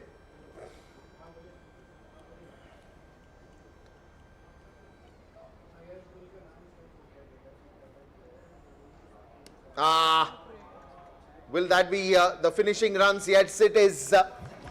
D.Y. Patil Blue wins this first game against Nirlon. And a shot of the lane delivery picked up nicely by Arjun Tendulkar. And D.Y. Patil Blue wins with 4 wickets in hand.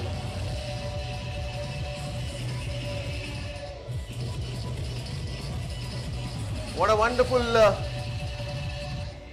performance there by D.Y. Patil Blue. And now the handshake. Arjun Tendulkar leading the way, because the captain says you go ahead, I'll walk behind you.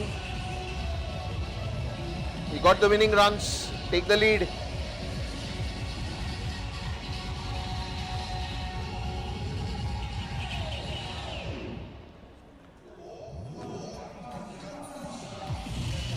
Did very well with the bat and the ball as well.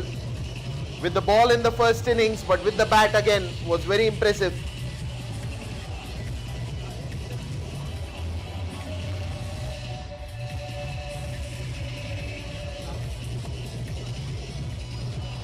And there it is, D.Y. Patil Blue wins this one from with 4 wickets.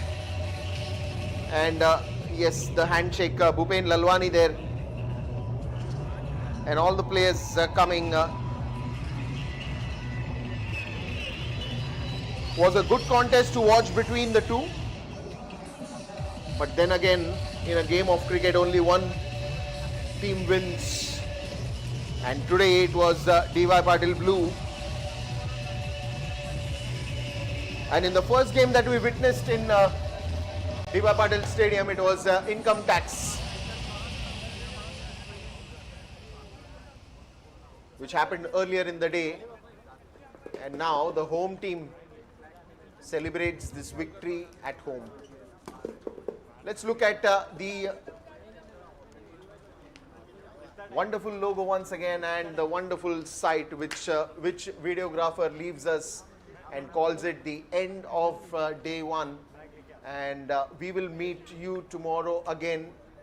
But meanwhile, it will be time for the post-match presentation where Jannat is getting ready to host this post-match presentation, and we'll take you there soon. That's it from the commentary. It will be Dipesh Sule also signing off. But yes, be there for the post-match presentation.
Hello.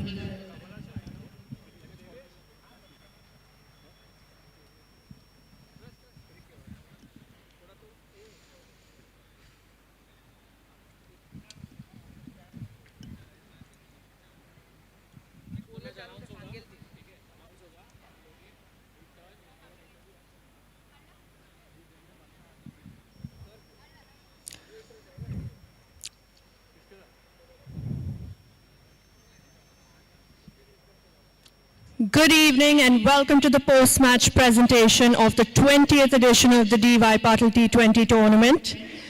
This is game number 3, DY Patil Blue versus Nirlon, and the man of the match award goes to Karsh Kothari from DY Patil Blue. 4 overs, 31 runs and 4 wickets. May I please request our guest, the Honorable Mr. Avinash Salvi, Secretary of the DY Patil Sports Academy, to present to him the 10XU shoe and a medallion.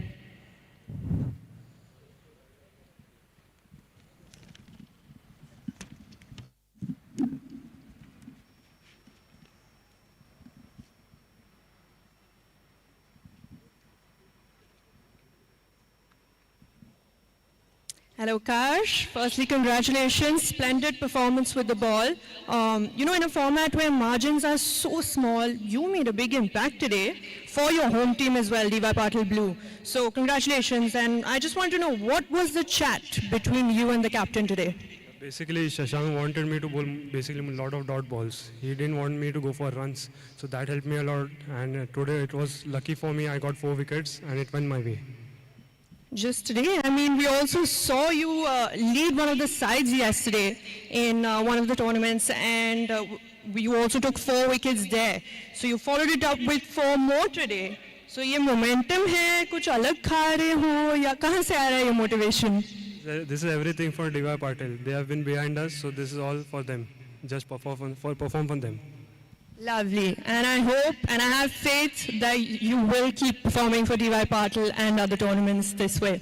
Congratulations and all the best. So that was our man of the match, Karsh Kothari, for today. That's all from the post-match presentation. We'll see you all tomorrow.